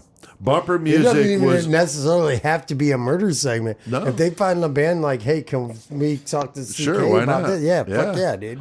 Bumper music tonight, all Australian with Gape, Desecrator, and Airbourne. So, all right, Chris, CK's intro music is by which band? Oh, man. It is Tommy's. Wait, hold on. I'm fucking way off. What? It's Crysis, dude. Christ. I'm fucking Tommy Two Tone? stupid. I don't know what the hell you were talking about. Joey, Murder Metal Mayhem intro by who? Low 12. Hell yeah. 66 CK is by who? By one of my favorite bands, motherfucking Onslaught. Lord have mercy. Onslaught. Very fucking badass. Thanks to everybody out there listening. We appreciate it. Numbers are good always with Murder Metal Mayhem, so we appreciate that support. Fuck yeah, thank you guys. Got some good listener comments here, Chris. You want to take the first one there? Tommy, yeah. There you go. See? Is that what you were reading, Tommy's- for my music? That's All right, I'm probably- sorry. Is it Tommy Simeone or is it Tommy? I don't sorry, know. but Tommy Tommy Simone. I'm going to say Simone. Tommy Simone. Sorry, I suck at life. Your episode on better than Michael and sucking a Suzanne dick. Carson was one of the funniest you've done yet. I'm a listener from Cape Girardeau. Gerardo. Cape Gerardo, Missouri. Missouri. I don't read good. Gerardo, Missouri, and have been listening for almost 2 years. Well, fucking thank you, Tommy. You're the Yeah. shit. Sorry, I suck at reading. No You gotta go back problem. to phonics. Dude, Joey, what about that second one, dude? Carla Berg, she's talking about those commercials you come up with are hilarious. Almost spit out my coffee every time I hear one. Who comes up with that stuff? aw, it might be Pete. Might be. But you guys helped execute it, that's for sure. And I was almost going to read that. I almost spit out my cum every time I hear one, but I was like, that might be rude as fuck. Yeah, we got a listener there. Yeah, for sure. But that would have been funny if I had said that. right. Dude, We're going to that do would've a been bonus fucking funny as episode on fuck, Saturday, CK. I told the guys if I had time to blast out a few commercials, we Yeah. might do a few. So if that's possible, Yeah. I'll let you know about that. Yeah. But right now, So it's Carla an unknown. Berg, pay attention. We're going to have some Yeah. new ones coming. That's right, Carla. Thank you very much. That might be cool for a contest one time and get to be on a commercial. That would with be it. pretty cool, That would be yeah. fun. Yeah, that'd be awesome. All right, Jane Griggs commented, CK. I'm a listener in Tampa and heard about you guys from a guy I was dating last year. I dumped him after he went to jail for the third time. Oh, He's a damn. winner. But I still have you guys. Keep up the great work. That's got to be like the 10th person I know we've had a couple That that said said the they got same rid of shit. the X Yeah. and fuck who to that. get rid of the X and then they still Keep listen to us. listening. Yeah, that's pretty awesome. So pretty awesome. Thank you. Yeah, Marla Hemming commented, I'm ordering Pete's book to help support what you guys are doing. I love the show. I listen from Richmond, Virginia. Horns High. Thank you very much, Marla. And yeah, You a lot won't of be disappointed. listeners. A lot of listeners buying the book. So thank you guys. Won't be disappointed, that's for sure. Awesome. Don't forget to check out murdermetalmayhem.com to listen to all the past episodes. You can like us on Facebook, follow us on Twitter, and subscribe to our YouTube channel. And you can listen to us all sorts of ways: Amazon, Spotify, Stitcher, CastBox, iTunes, and more. And as I've said before, please leave some comments, give us a rating. It helps move us up the list, and people are more apt to hear it. Talked about our 666 Club, guys. We always talk about it. Only because it helps keep the fucking machine moving, because we want to be able to continue doing Murder Metal Mayhem. It's not free to do this. It costs money. And we get no money from this, so no, zero. I'm not getting a check. It all goes towards the podcast. So yeah, the Patreon money goes to pay for the Buzzsprout hosting that we have, that we upload our episodes to. So yeah, equipment, as always, all sorts of little expenses. All right, you can go to PeteAltieri.com to pick up one of my books, or you can get the new one at creationofchaos.com if you'd rather do that. Voice of Dread is the other podcast I do, so that one got some new episodes. Voice of Dread, dude. Yeah, I got some new episodes coming next month. It's not Murder Metal Mayhem. It's different. Yeah, and Chris, you and I are going to do one on Maximum Overdrive. Fuck that's going to be yeah. cool. Yeah, Joey said he would come on with us. No, we're getting so on that's there and doing coming Maximum up Overdrive. here, hopefully in July. So we'll let you guys know. Yeah, it's a total different situation. Yeah, totally it different. It is not thing. this. No. All right, well, we can't let him go without hearing a karaoke song. I busted out some polka for this one, a little Snowtown episode inspired song. So crank it the fuck up, and until next time, keep one foot in the gutter and keep the bodies in the barrels. Yeah. Roll out the barrel. We'll have a barrel of fun. Roll out the barrel. We've got the cops on the run. Kill Pooftas in Snowtown.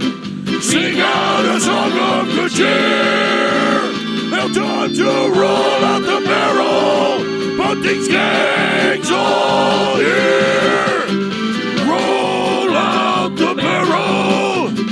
We'll have a barrel of fun. Roll out the barrel. We've got the cops on the run. Kill Pooftas in Snowtown. Sing out a song of good cheer. It's time to roll out the barrel. Bunting's gang's all here. Roll out the barrel. We'll have a barrel of fun. Roll out the barrel. We got the cops on the run. Kill Pooftas in Snowtown. Sing out a song of good cheer. Now it's time to roll out the barrel. The fucking gang's all here, yeah. A police officer said, I'm in a little place called Snowtown in a bank vault, and there are all these barrels. Snowtown will always be synonymous with this horrific crime. Mother, man.